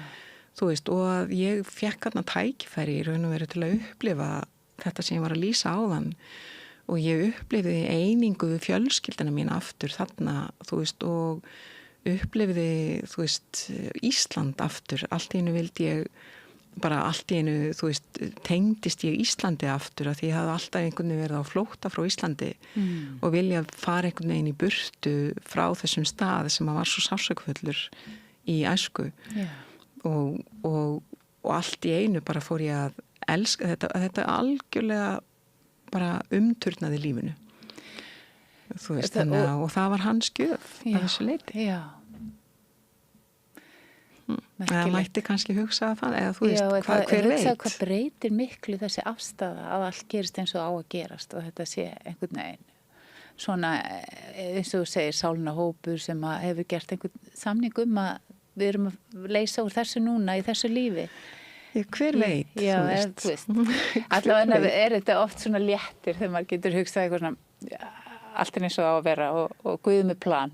Já, ég held að það sé kannski the bottom line, þú veist, að allavega ef að maður leyfir því að þá, og leyfir því að komast að þá held ég að þessi æðri vitund eða hinn guðlega vitund eða allt sem eða alls Guð má vita hvað við viljum kalla það. Hvað kallað þú það sjálf fyrir þig? Hinn mikla vitund. Mikla vitund. Já, hinn mikla almáttuga vitund. Og að það, ef að maður leyfir því og ef að maður svona leyfir sér að eiga samband við þessa orku, að þá held ég að það lífið geti orðið að hinnu besta plani sem að hugsast getur. En ég hef líka alveg upplifað það að maður, ég trúi því líka og ég hef alveg upplifað það allavega að mér finnst að ég hafi frjálsan vilja og að ég geti skapað í raun og veru ótrúlega hluti. Já. Ég vann gríðarlega mikið með staðhæfingar þegar ég var yngri, þú veist, frá því ég var 25 ára og mér fannst ég geta framkallað, þú veist, ótrúlegustu hluti. Bara með ásetningi? Með ásetningi og að vilja hlutina í verk, þú veist, og bara vera með staðhæfingar, þú veist, og vera bara framkalla það sem að mig svona dreymdum. Já. Svona eins konar secret lögmál. Já, eins konar secret lögmál. Það virkar. Það virkar. Ég held að það er engin vafi í mínum huga að það virki. En, og ég brendi mig á því, þú veist, að því að ég fékk í raun og veru, fannst mér allt sem ég vildi, en óhamingjan innra var fullkomin. Já. Þú veist, sem er svona bara þessi gamla saga. Og það hafði ekki nóg mikið við til þér. Nei, þú veist, ég bara hafði ekki þessa tengingu. Ég hélt að allt þetta sem að ég var að ásetja eða var að reyna að skapa myndi gefa mér einhverja fyllingu sem að var svo bara raunin að sem var aldrei hægt að ná. Sko eins og,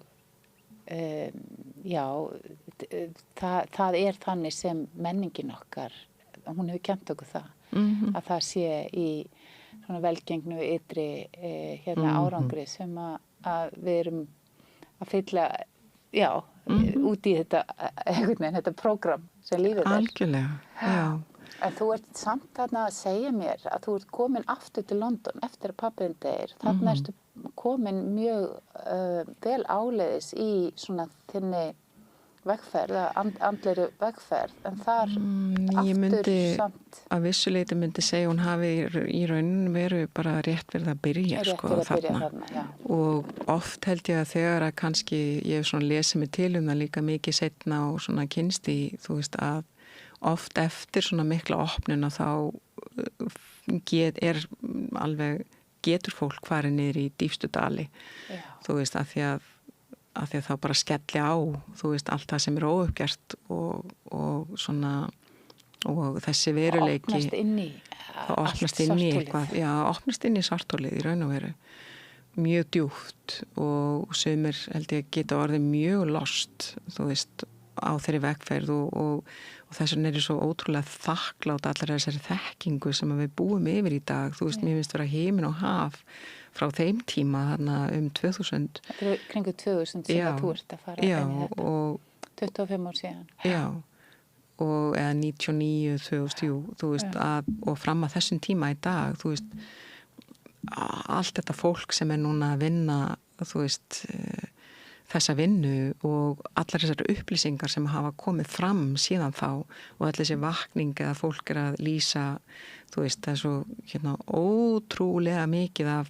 efni og þekkingu sem að ég vildi óska auðvitað að hefði verið til þá af því að það hefði kannski einhvern veginn hjálpa manni. Finnurðu munin bara á eigin skinni? Því að nú verið að tala að tíðnin hafi hækkað svo mikið og þetta sé orðið eins og svona auðveldari hvað ég segja, auðveldara að stíga þetta skref inn í þessa sjálfstengingu og andlegu vitt. Trúir því? Já, klárlega. Og mér finnst það að vera orðið miklu auðveldara og ég bara svona kannski tala mest út frá minni reynslu en líka þú veist hvaða eru margir í kring sem að eru að gera það sama út allan heim, þú veist, í rosalegum fjölda finnst mér. Það hefur áhrif bara eitt og sér. Ótrúlega áhrif.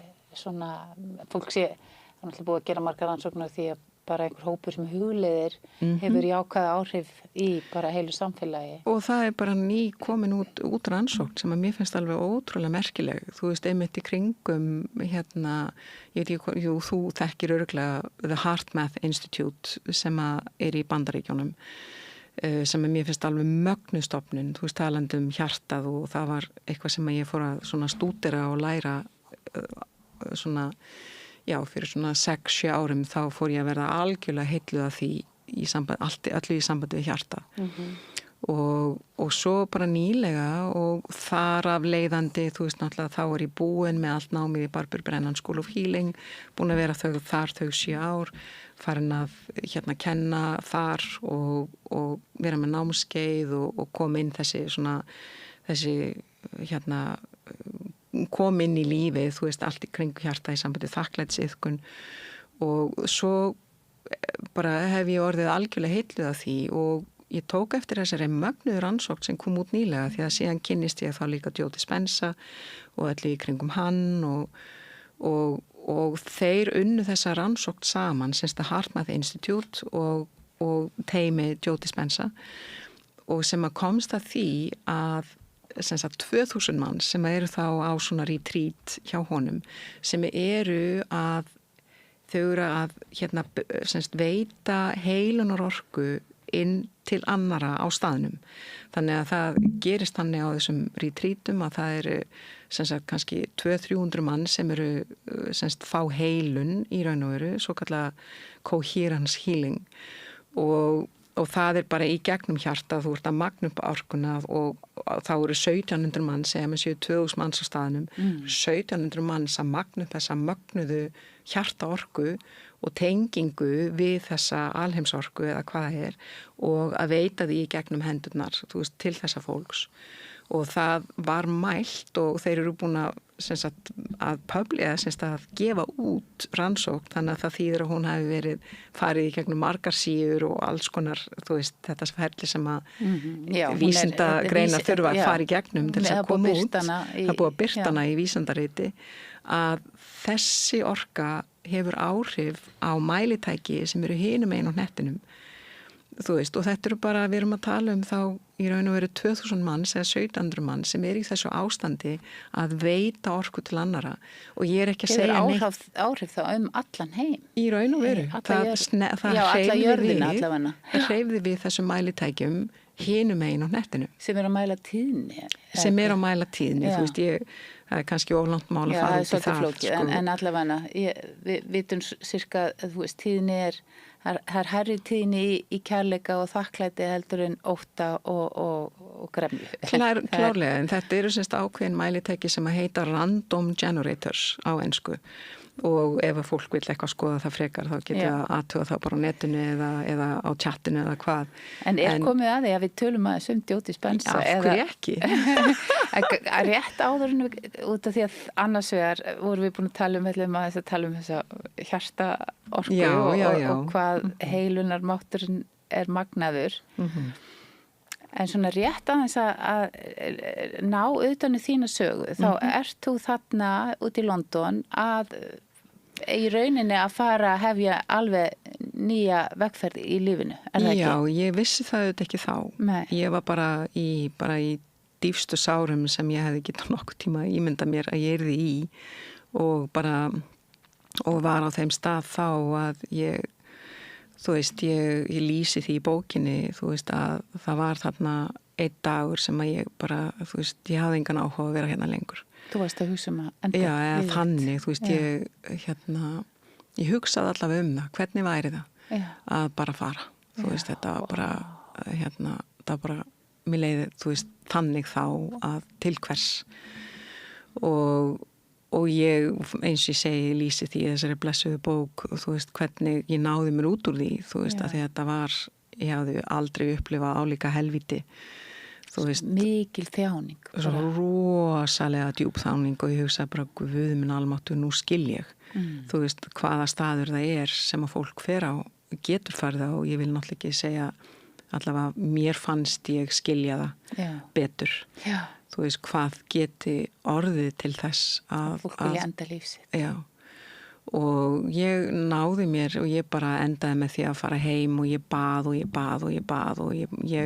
þú veist, reyndi allt sem það var eiginlega bara barnabænin, þú veist, sem að bjargaði mér í gegnum þá nótt, sko. Já.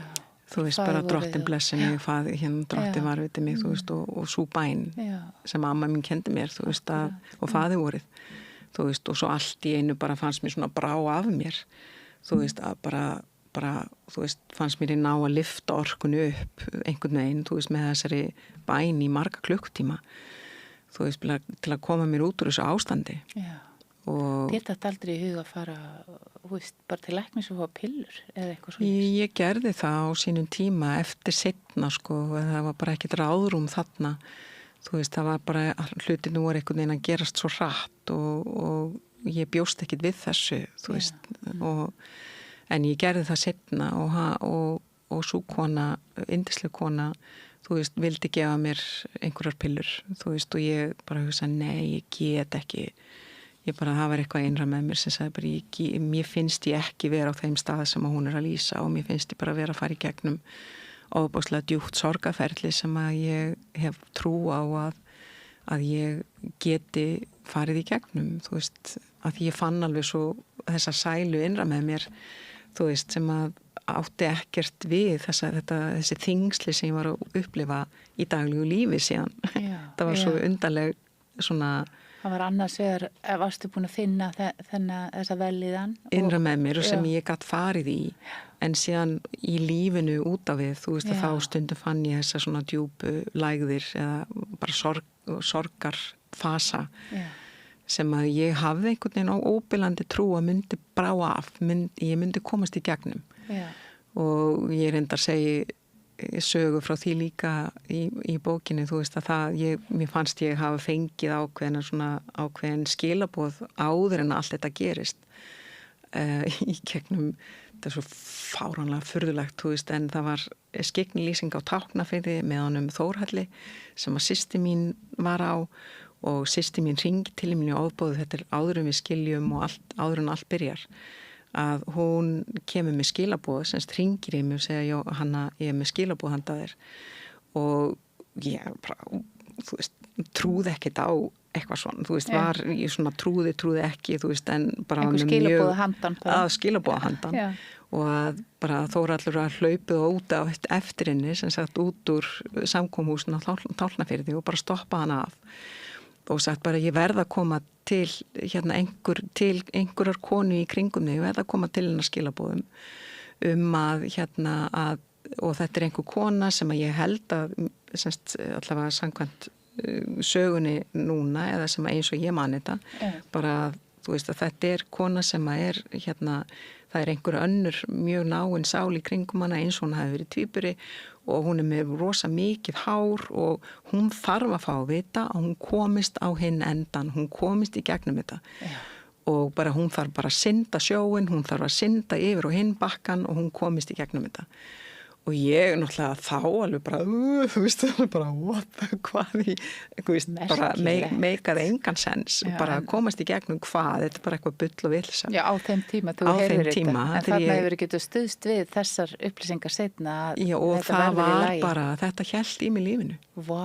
Ég get svo svarið að stundum að þá hélt þetta í mig lífinu að ég myndi ná að hinn bakkan og mér fannst ég vera að upplifa líka svona furðulega hluti, alls konar undarlega tilvíljanir sem að hendu á þessum tíma sem að einhvern veginn voru alltaf að gefa mér merki fannst mér að ég myndi komast á hinn bakkan og ég myndi komast út úr þessu en það tók 10 ár. Það tók 10 ár? Já, ég myndi segja það.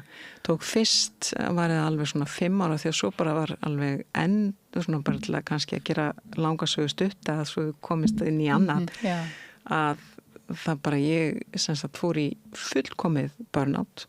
Já, þarna upp úr þessu. Algjörlega upp úr þessu bara náði þó einhvern veginn að halda mig svona aðeins inn í leiklistinni, fekk ákveð svona verkefni hér og þar, þannig að ég náði svona að halda sjó þann þokkalega en ég var algjörlega örmagna og þá voru náttúrulega ekki til nennan greiningar að vissuleita eins og til núna hvað það var og eins og ég var að deila hérna aðeins með þér áðan að eina hjálpin sem fannst ég fá var að las viðtal við Sigurjón Sighvats hans burnout í Los Angeles og ég bara, þú veist að hann að lýsa nákvæmlega því sem að ég að upplifa og það svolítið merkilt, þarna þetta dæmi að skipti máli einhvern veginn að fá einhvern skilning að það sé algjörlega, að hvað getur verið að manni hvað að mér já.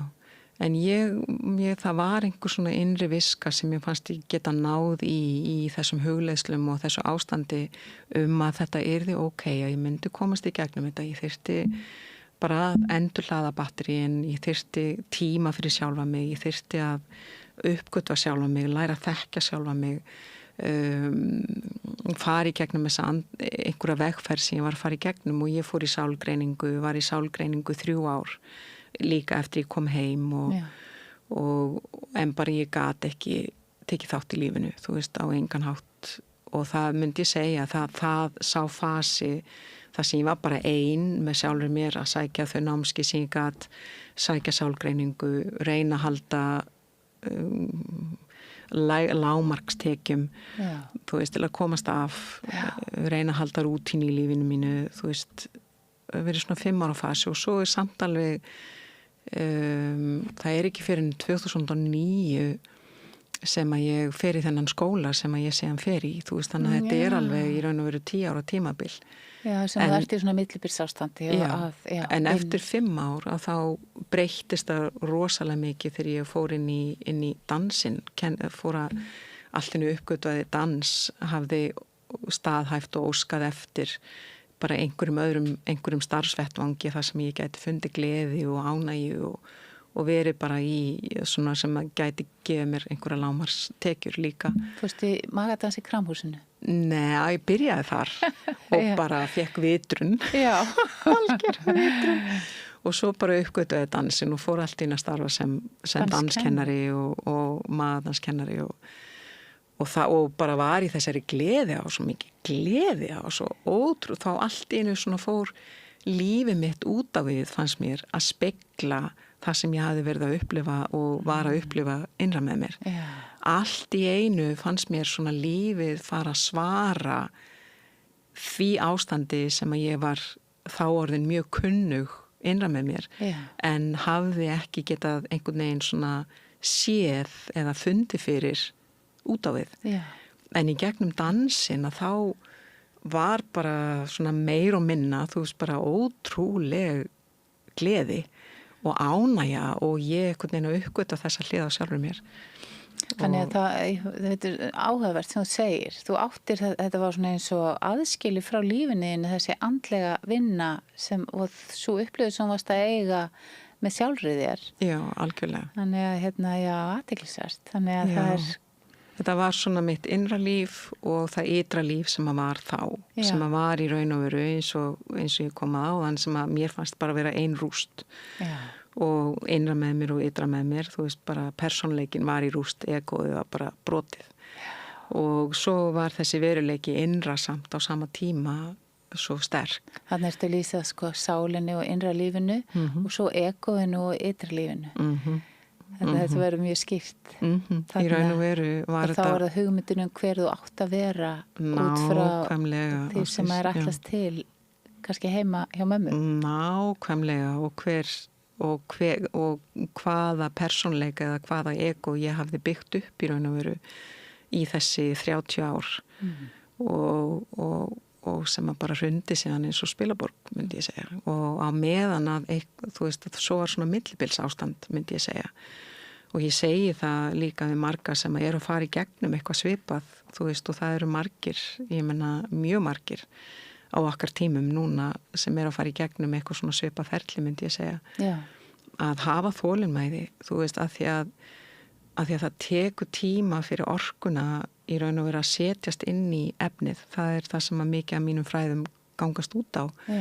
Og hérna að heilunin byrjar fyrst í orkunni og síðan tekur tíma fyrir þá orku að verða að raunveruleika eða að verða að efnislegum veruleika, skulum við segja. Og ég myndi segja að þetta einmitt svona þetta 5 ára tímabil hafi verið það tímabil þar sem að allt var að gerast hjá mér andlega og óbúslega umbreytinga eiga sér stað, bæði út frá minni verið hjá sálgreini, út frá mínum andlegu upplifunum. Þú veist, ég er mjög svona jarðbundin manneskja, kem frá svona, þú veist, rökhyggju fólki líka, þú veist, mikið til læknafjölskyldu, þannig að ég vil hafa mjög vel fæturna á jörðinni í öllu því sem að ég geri og sæki mikið í vísindin, þú veist, en þannig að það tók tíma fyrir allt það síðan að fara að speglast í mínu umhverfi.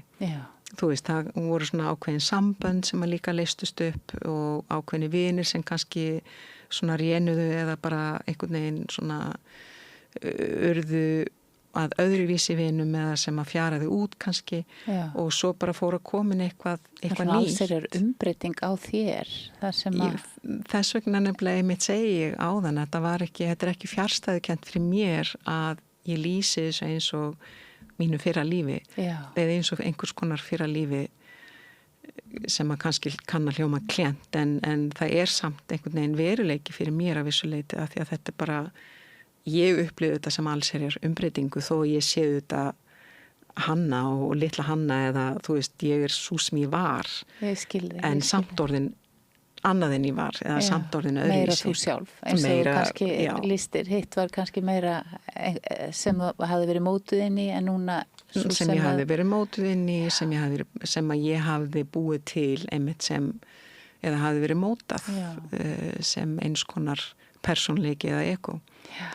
Þetta er einmitt þegar við setjum þetta svona upp og ég horfa á þetta bara akkurat hér og nú, þú veist, þá get ég alveg séð þetta. Þú veist að þetta var svona ótrúlegt allsherjar umbreytingatímabil sem að síðan á næstu árum fór að skýrast alltaf betur og betur hver leiðin var. Að því að núna var ég til dæmis þá alltaf að staðhæfa bara ég vil það sem þú vilt. Ég vil vera að gera þetta í samvinnu við þig eða við, þetta er svo enn og aftur svo erfitt að setja þetta í orð. Þetta, núna sagður þetta leiðin, hver var leiðin? Þér finnst núna eins og þér hafa alltaf verið ætlað að fara þessa leið. Já, eða loksins valdi ég það að gera þetta að einhvers konar samsköpun. Að ég væri ekki bara með minn vilja Já. að skapa það sem að ég hélt að ég myndi vilja, heldur að gera þetta ákveðni svona co-creation eða samsköpun með einhverju vitund sem að veit miklu betur en ég nokkuð tíma ever sem að bara sem hefur skapað líkama minn, ég meina Guð minn góður. Já. Þú veist, ég meina, hver skapar þetta hylki? Þú veist, ég meina, og skapar allt þetta, hennan veruleika sem við þekkjum, að það verður einhver samsköpun. Þú veist, bara ég framkvæmi þá það sem að svona vill leita í gegnum mig og ég finn svona kannski þá hver leiðin og fær svona kannski ábendingar og vísbendingar og alls konar hver svo leið gæti orðið. Getur þú lýst aðeins þessu sem að þú ert að, svona, kannski svona, þú talar þannig eins og þú fáir leiðsögn, getur þú lýst í hvernig það gerist, það, finnst þér eins og það, þú fór hvíslað að þér? Eða ertu dregin? Eða hvernig gerist þetta? Ég hugsa að það sé mjög mismunandi fyrir fólk og ég svona mjög alltaf hlynnt í að hvetja fólk til að finna sína eigin upplifun. Og og ég vil mjög sjaldan segja fólki hvernig það á að vera, þú veist, heldur að leita inn á við sjálft og finna hvað það að skynja.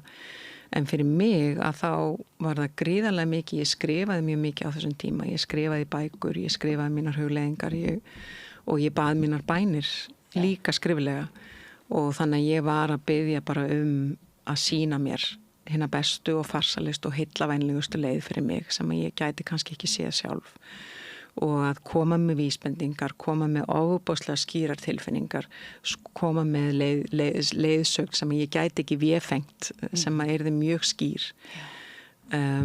Og síðan kannski skrifa þetta, þú veist, jafnvel marga daga í röð og alltaf þegar ég lokaði bókina þá bara sleppa tökunum og síðan að hlusta. Og síðan að vera vakandi, draumarnir mínir áður ég fór í Barburu Brennan School of Healing að þá dreymdi mig Barburu Brennan þó nokkuð oft. Já, hvernig þá? Hún bara kom og vildi koma það sem ég var gangandi, þá kom hún einhvern tíma með einhverju öðru fólki á bíl og vildi sem sagt bauð mér að fara í ferðalag, og fara í ferðalag með þess. En þá varstu búin að finna hana einhvern veginn. Já, þá hafði ég búin að lesa bókina. Þá var ég búin að lesa bókina og hafði farið á námskeið sem var helganámskeið hérna heima. Hvað heitir aftur bókin? Hands of Light, eða semst Hendur ljóssins. Hendur ljóssins. Já. Og svo skrifa hún aðra bók sem heitir Light Emerging sem líka alveg stórkostleg bók. Þetta náttúrulega stórkostleg kona. Veist, hvernig verður hún svona? Getur aðeins bara sett okkur inn í það? Hvað, út því hún vísindakona. Jú, nú sért að fylgjast með tímanum. Algjörlega, við erum góðar. Þú veist, við eigum eitthvað svona kortir eftir. Þannig að ég er mjög spennt sko núna að þú, annars vegar ég áhugasum Barburu Brennan og þessa hugmyndafræði sem að er mjög merkileg og þetta með að geta sko læknað sjúkdóma með hugleyslu kannski það sem að mér langar svona að við fáum aðeins að heyra í því með sem að líka kemur kannski skýra fram í Joe Dispenza aðferðinni. Ok, hversu miklu getur við sett inn í korter sko? Já, hvað verður aðalatri? Sko kannski svona sem að þið finnst Barbara Brennan hafa sem engin annar hefur. Kannski það ágætis punktur. Hennar bakgrunnur finnst mér ótrúlega mikilvægur og hann var rosalega mikilvægur fyrir mig. Hún var vísindamaður. Hún var mjög skyggn sem barn og svo fór hún frá því, fór í gegnum, fekk doktorspróf, varð að vísindamanni sem að starfaði hjá NASA í mörg ár og hefur þennan ótrúlega svona sterka vísindabakgrunn og hún semst grundvallar bækurnar sínar svona þannig að hún vilji leggja þetta upp sem vísindi, þú veist, svona orkufræði og mér finnst hún reyna að grundvalla allt í einhverju svona áþreifanlegu sem að hún getur annarkvort vísað í eða þú veist svona sett fram sem eitthvað sem stutt með annarkvort öðru fólki sem að svona er að einhverju leiti grundvallað í vísindum og vísindafræðum. Já. Og mér fannst þessi bakgrunnur, ég held ég sé alltaf að segja ótrúlega og rosalega, en það verður bara að hafa það. Það verður bara að hafa það. Þetta er allt svo hástemt. Við megum bara vera eins og við erum.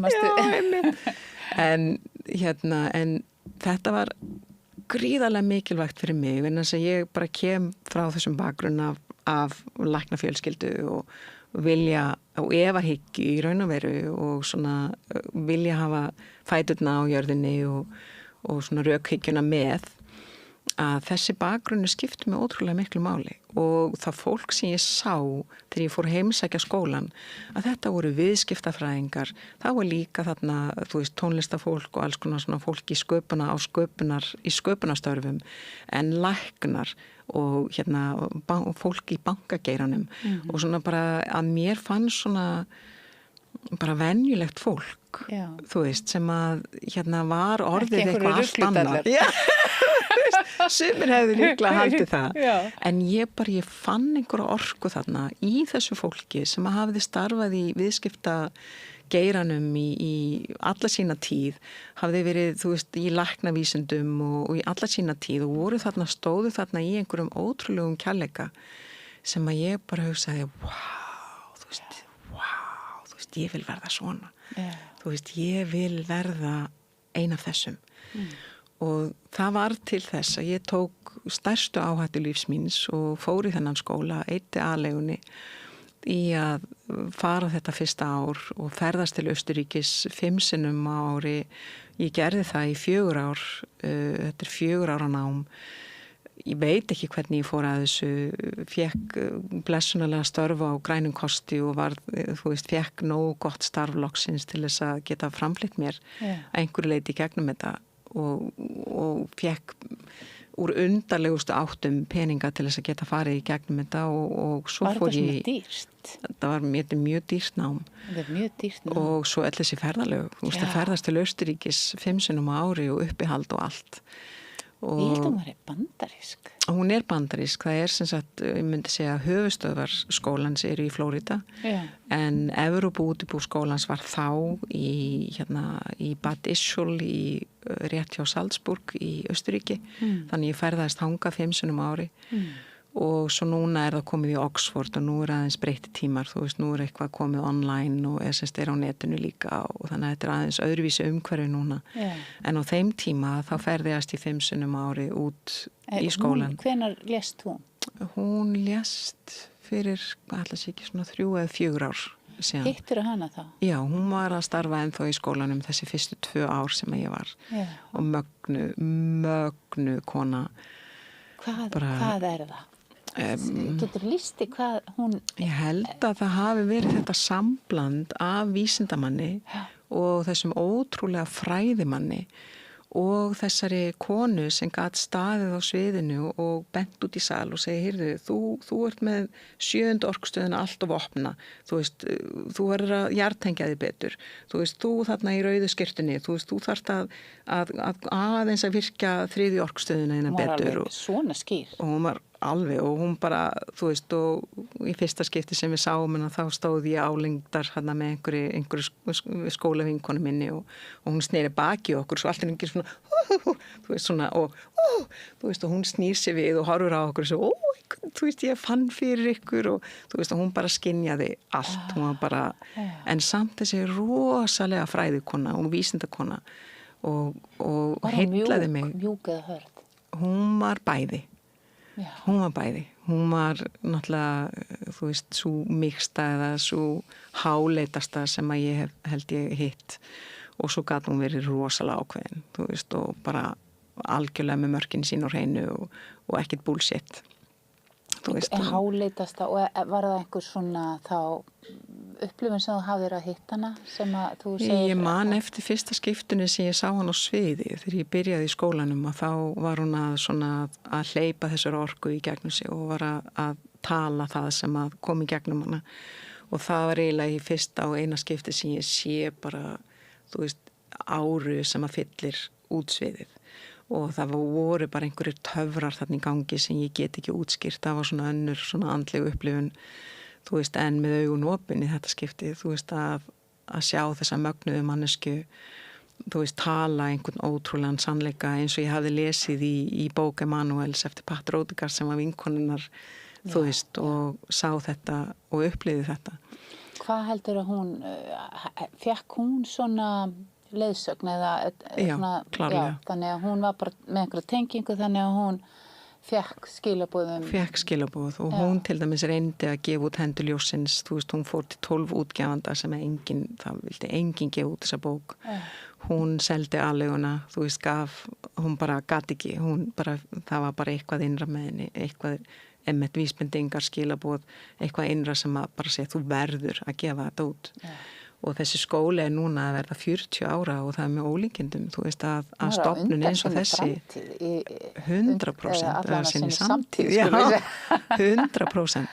Og það séðan, og ég semst eyddi í raun og veru 7 árum semst að þarna og hef alveg sagt frá því áður, en og séðan semst að kenna við þennan skóla núna, semst að kenna á útskriftarárinu og af einhverjum furðulegum ástæðum, þú veist, orðin semst yfirkennari yfir útskriftanemunum og veistu það, Ásdís, ég verð bara aðeins að skjóta inn að ég hefði aldrei í lífi minu, þú veist, getað ímynda mér í raun og veru þessa vegferð, ég hefði aldrei getað búið þetta til, þú veist, þetta einhvers konar samsköpun, skilur, ég hefði aldrei geta hugsað þetta upp, þú veist, að verða matanskennari, þú veist, að fara í þennan skóla, verða orkuþerapisti, vera að kenna í þessum skóla, þú veist, og síðan náttúrulega kemur Joe Dispenza inn í dæmið og mér finnst hann líka í raun og veru bara svona ákveðin framlenging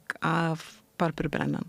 Það mín upplifun. Við erum bara komin á nýjan tíma. Á nýjan tíma bara orðið auðveldara og stærra sem getur gerst. Og nýrödd, að vissu leyti. Þú veist að svona, hann allavega nær til mun stærri hóps, myndi ég segja.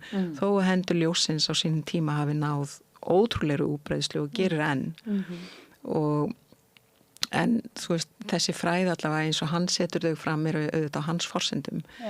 En hann svona að vissu leyti finnst mér að tala sömu hluti og þar hann svona kannski leggur meiri áherslu á, myndi ég segja, á hjartað heldur en hún, ég segi það nú með fyrirvara, en allavega, þú veist, hann talar meira það, þú veist, þessi hjartaopnun, þessi samhljómur í milli hjarta og heila, þú veist, að opna hjartað, að það sé forsenda alls og að það sé bara númer 1, 2 og 3 í lífinu og þá erum við að tala í raun og veru svona hjartaopnun sem að fer dýpra heldur bara þessi svona venjulega væntumþykja, skilur eða ást til maka eða eitthvað annað. Það ekki svolítið tengt því að ná orkunni úr rótastöðinu og upp? Eða hvað? Getur það aðeins listi fyrir okkur? Ég myndi segja orku, þú veist, að ná orkunni, þú veist, hjartastöðin svo gríðarlega mikilvæg að því að hún miðjan, þú veist, og ég ekki að segja nýtt, þú veist, en hún miðjan og hún nær þessu sambandi, þú veist, við móðurjörð, þú veist, rótastöðin, hvatastöðin, þriði orkstöðin, þessi orka sem að við getum verið í, þú veist, sem ég elska, þú veist, alveg svona, þú veist, þessi líkamlega orka og að ná upp eins og ég vissum að þú eru upplöðað oft þessari tilfinningu af jarðarorkunni, þú veist, að vera vel jartengd og dansana eða eitthvað og síðan ná þeirri orku upp í hjartað en leið að ná þessari orku niður sem sagt úr 7., 7. og 5.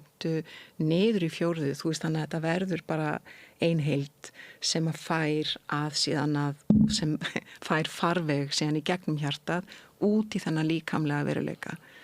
Þú veist, þannig að hjartað í raun og veru þessi miðja sem að við sköpum í gegnum og sem að ég myndi segja að væri farvegur sálarinnar inn í þennan veruleika.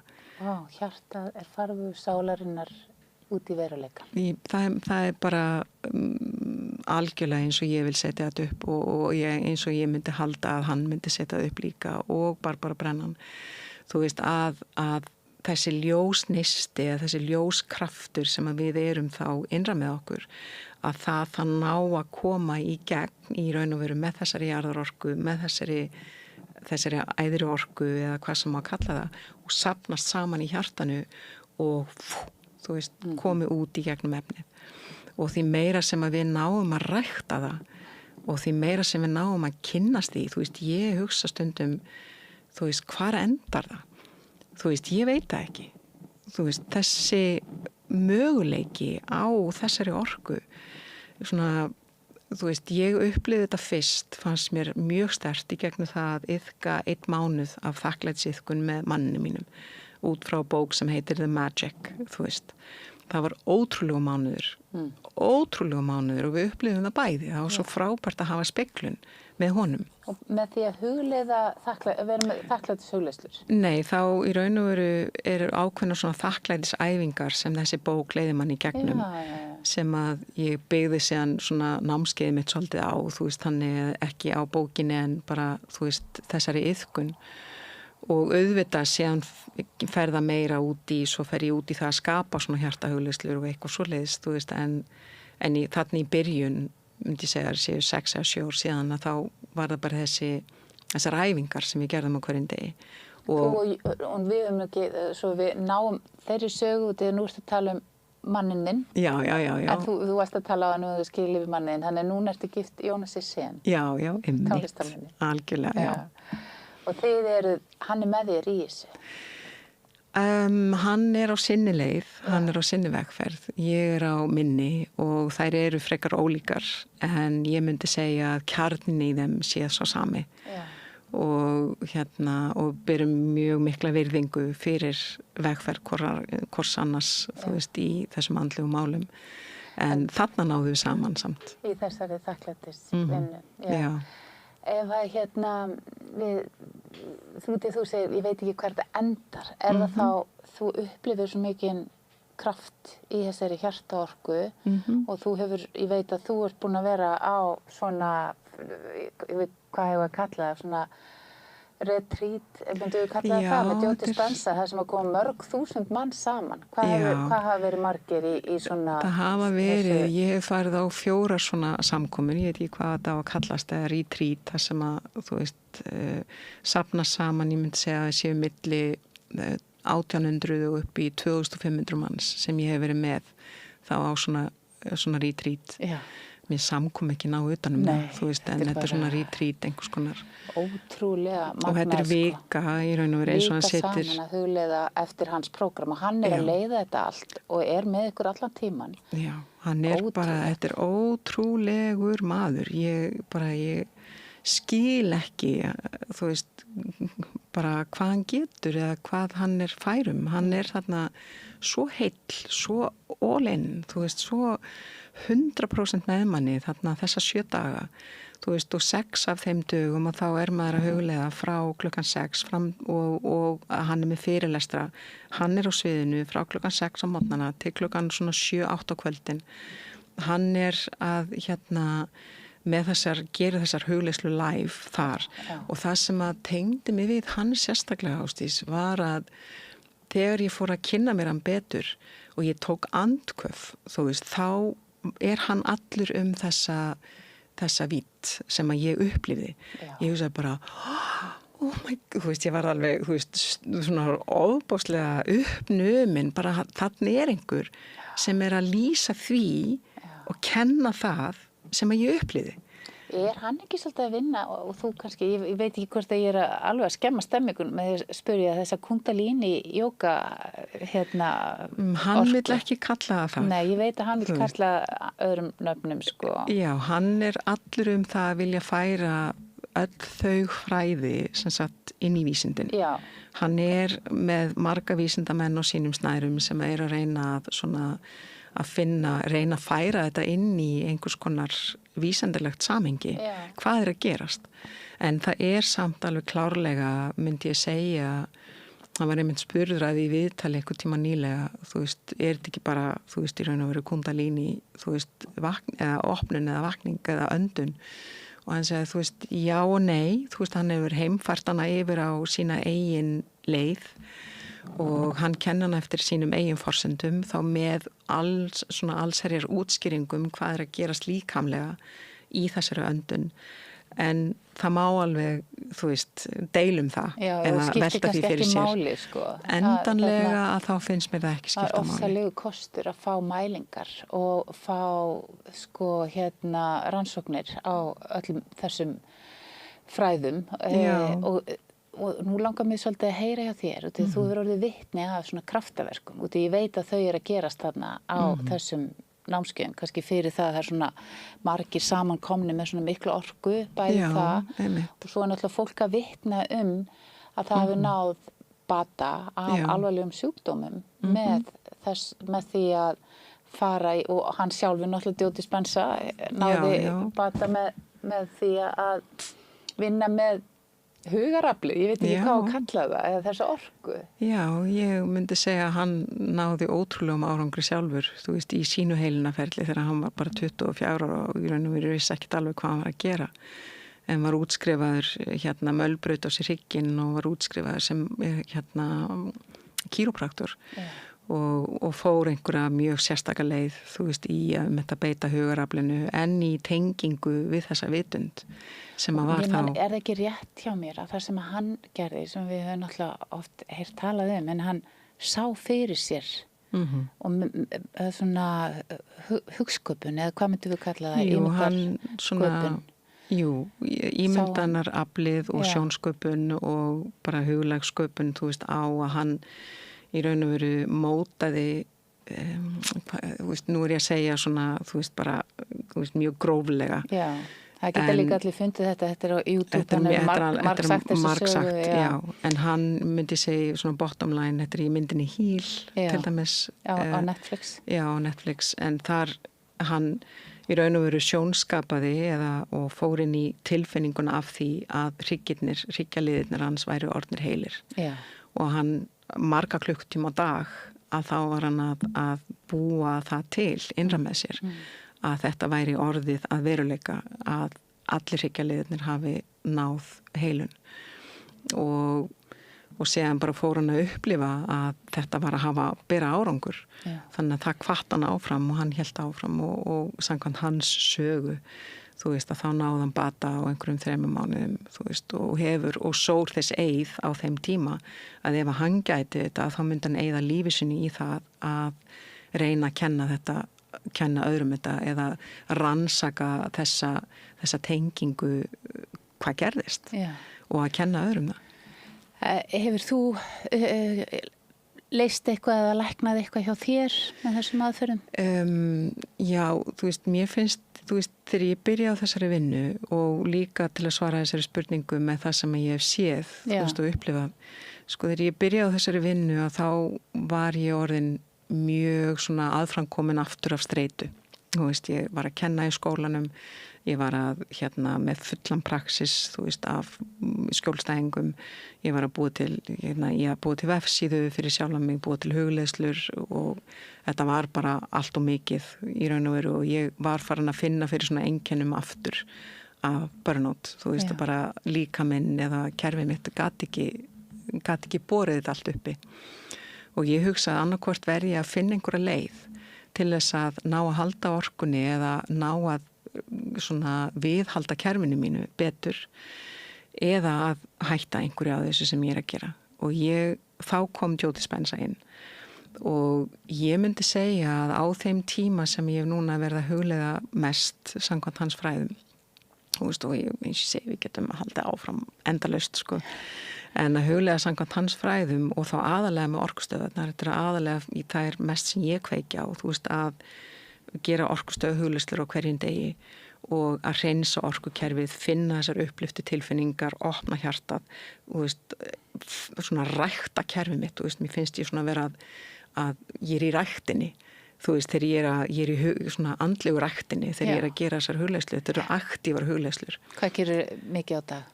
Ef ég kemst í það, þá er ég svona 1-3 klukktíma á dag. Gerur þetta strax á mótnana? Ég vakna kl. 6 alltaf, þú veist, á hverjum degi og gera allavega helst ekki minn en klukktíma. og þetta eru eins og ég segi, þetta eru svona aktívar hugleiðslur, þetta er ekki bara að vera í þögn eða vera í hinu viðfæma tómi. Þú notar svona leitar hugleiðslur? Ég nota það eiginlega mest núna, sko. Og ég myndi segja á þessum tíma sem eru núna komin 4 ár sem að ég hef verið að gera þessar hugleiðslur að staðaldri. Mér finnst ég hafa náð orkunni minni, líkamlegu orkunni minni upp í það að geta meir og minna höndlað, þú veist, óbóðslegt álag og að höndla lífið í raun og veru bara í þeirri mynd sem það er hjá mér í dag sem að ég hefði, þú veist, aldrei geta ímynda mér en getur orðið stundum alveg óbóðslegt álag og með, þú veist, mjög marga skjólstæðinga með kennsluna úti, með vefsíðuna mína, með hugleiðslu appið mitt að búa til hugleiðslur og skrifa bókina og allt þetta. Þú ert nú metnaði full.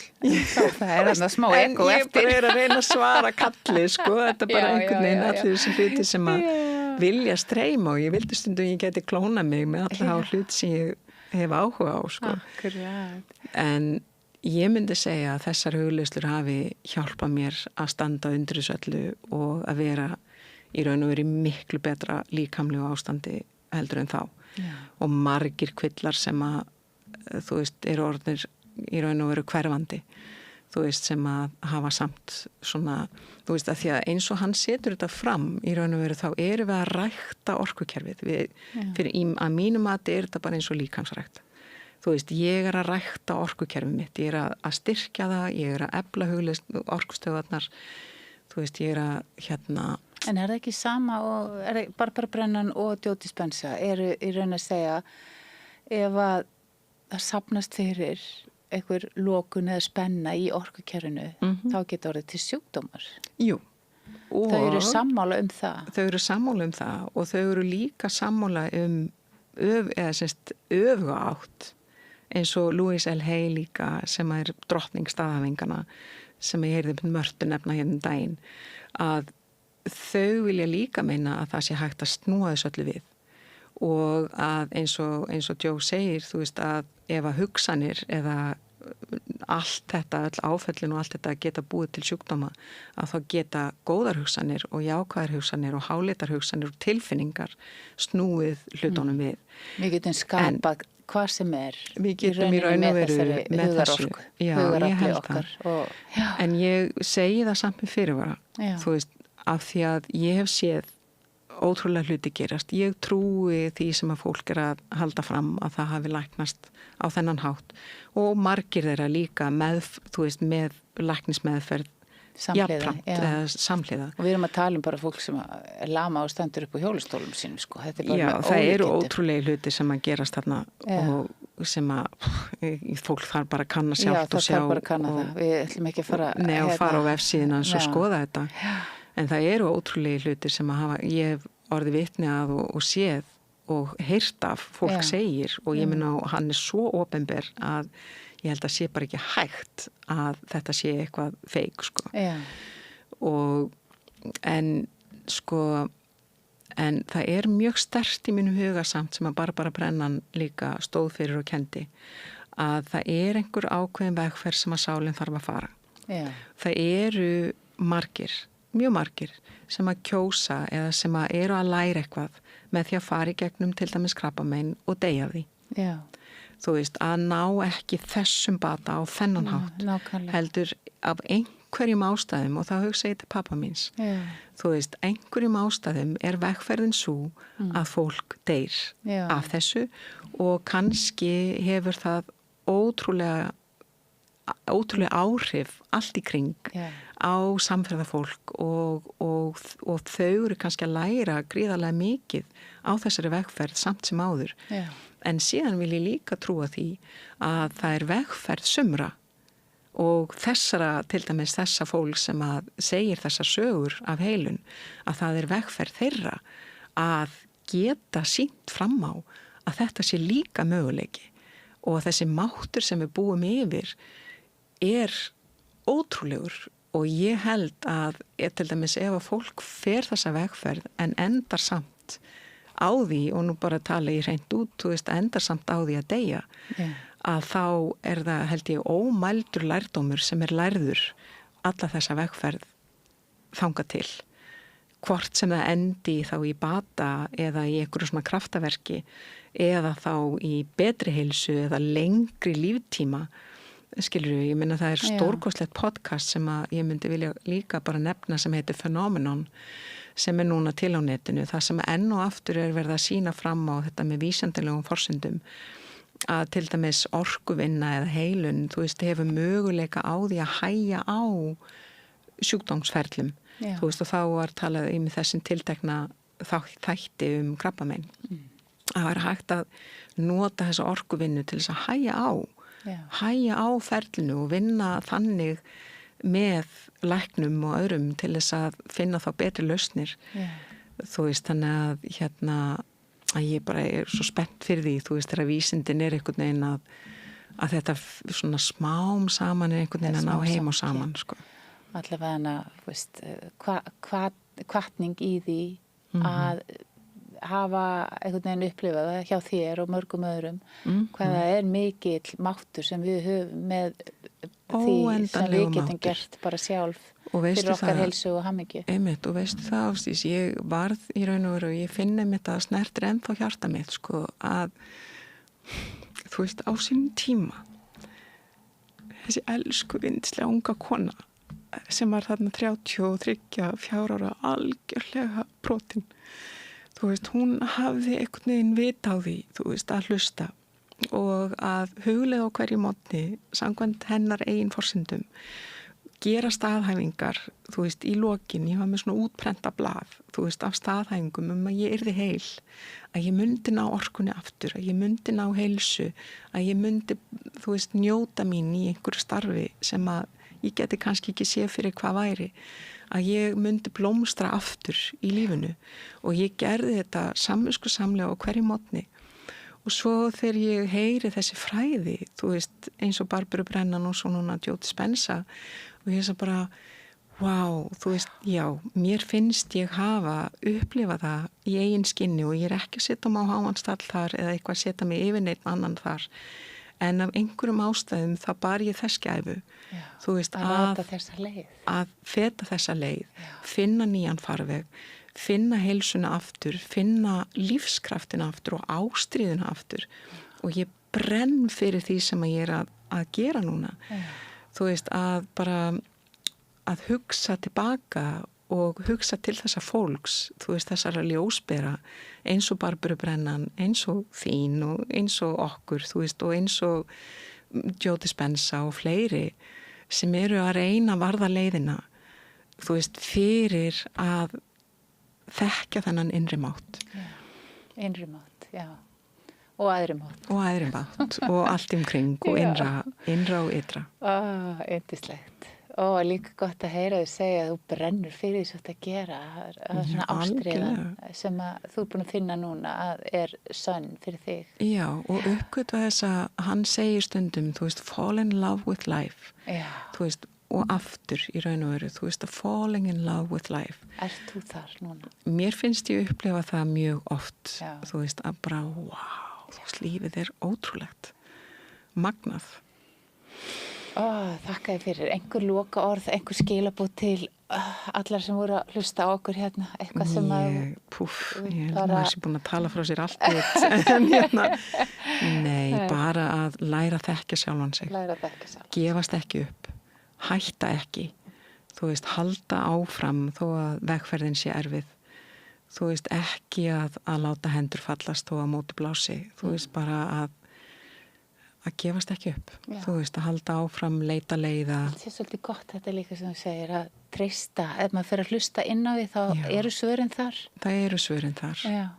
Og það er ekki nýtt að nálinni, en maður veit svörin hið innra og það er mismunandi fyrir hvert okkar. Hjartans þakkir fyrir þetta dásamlega samtal okkar og samveru. Og mjög áhugavert að finna orkuna sem skín frá þér. Já, takk fyrir það og sömuleiðis. Þetta var einhverslegt og mjög, einhvern veginn, ég vil líka þakka þér fyrir það sem þú ert að gera. Ég veit að þú ert að hjálpa fullt af fólki og það margar fallega sögur af því. Takk fyrir það. Þannig að við erum hérna bara mjög væmnar og að þetta bara þannig dagur. Og hérna við bara fyrir þá sem að hafa áhuga á þessu, bara vona að þið hafi notið þess. Takk fyrir þetta í bili.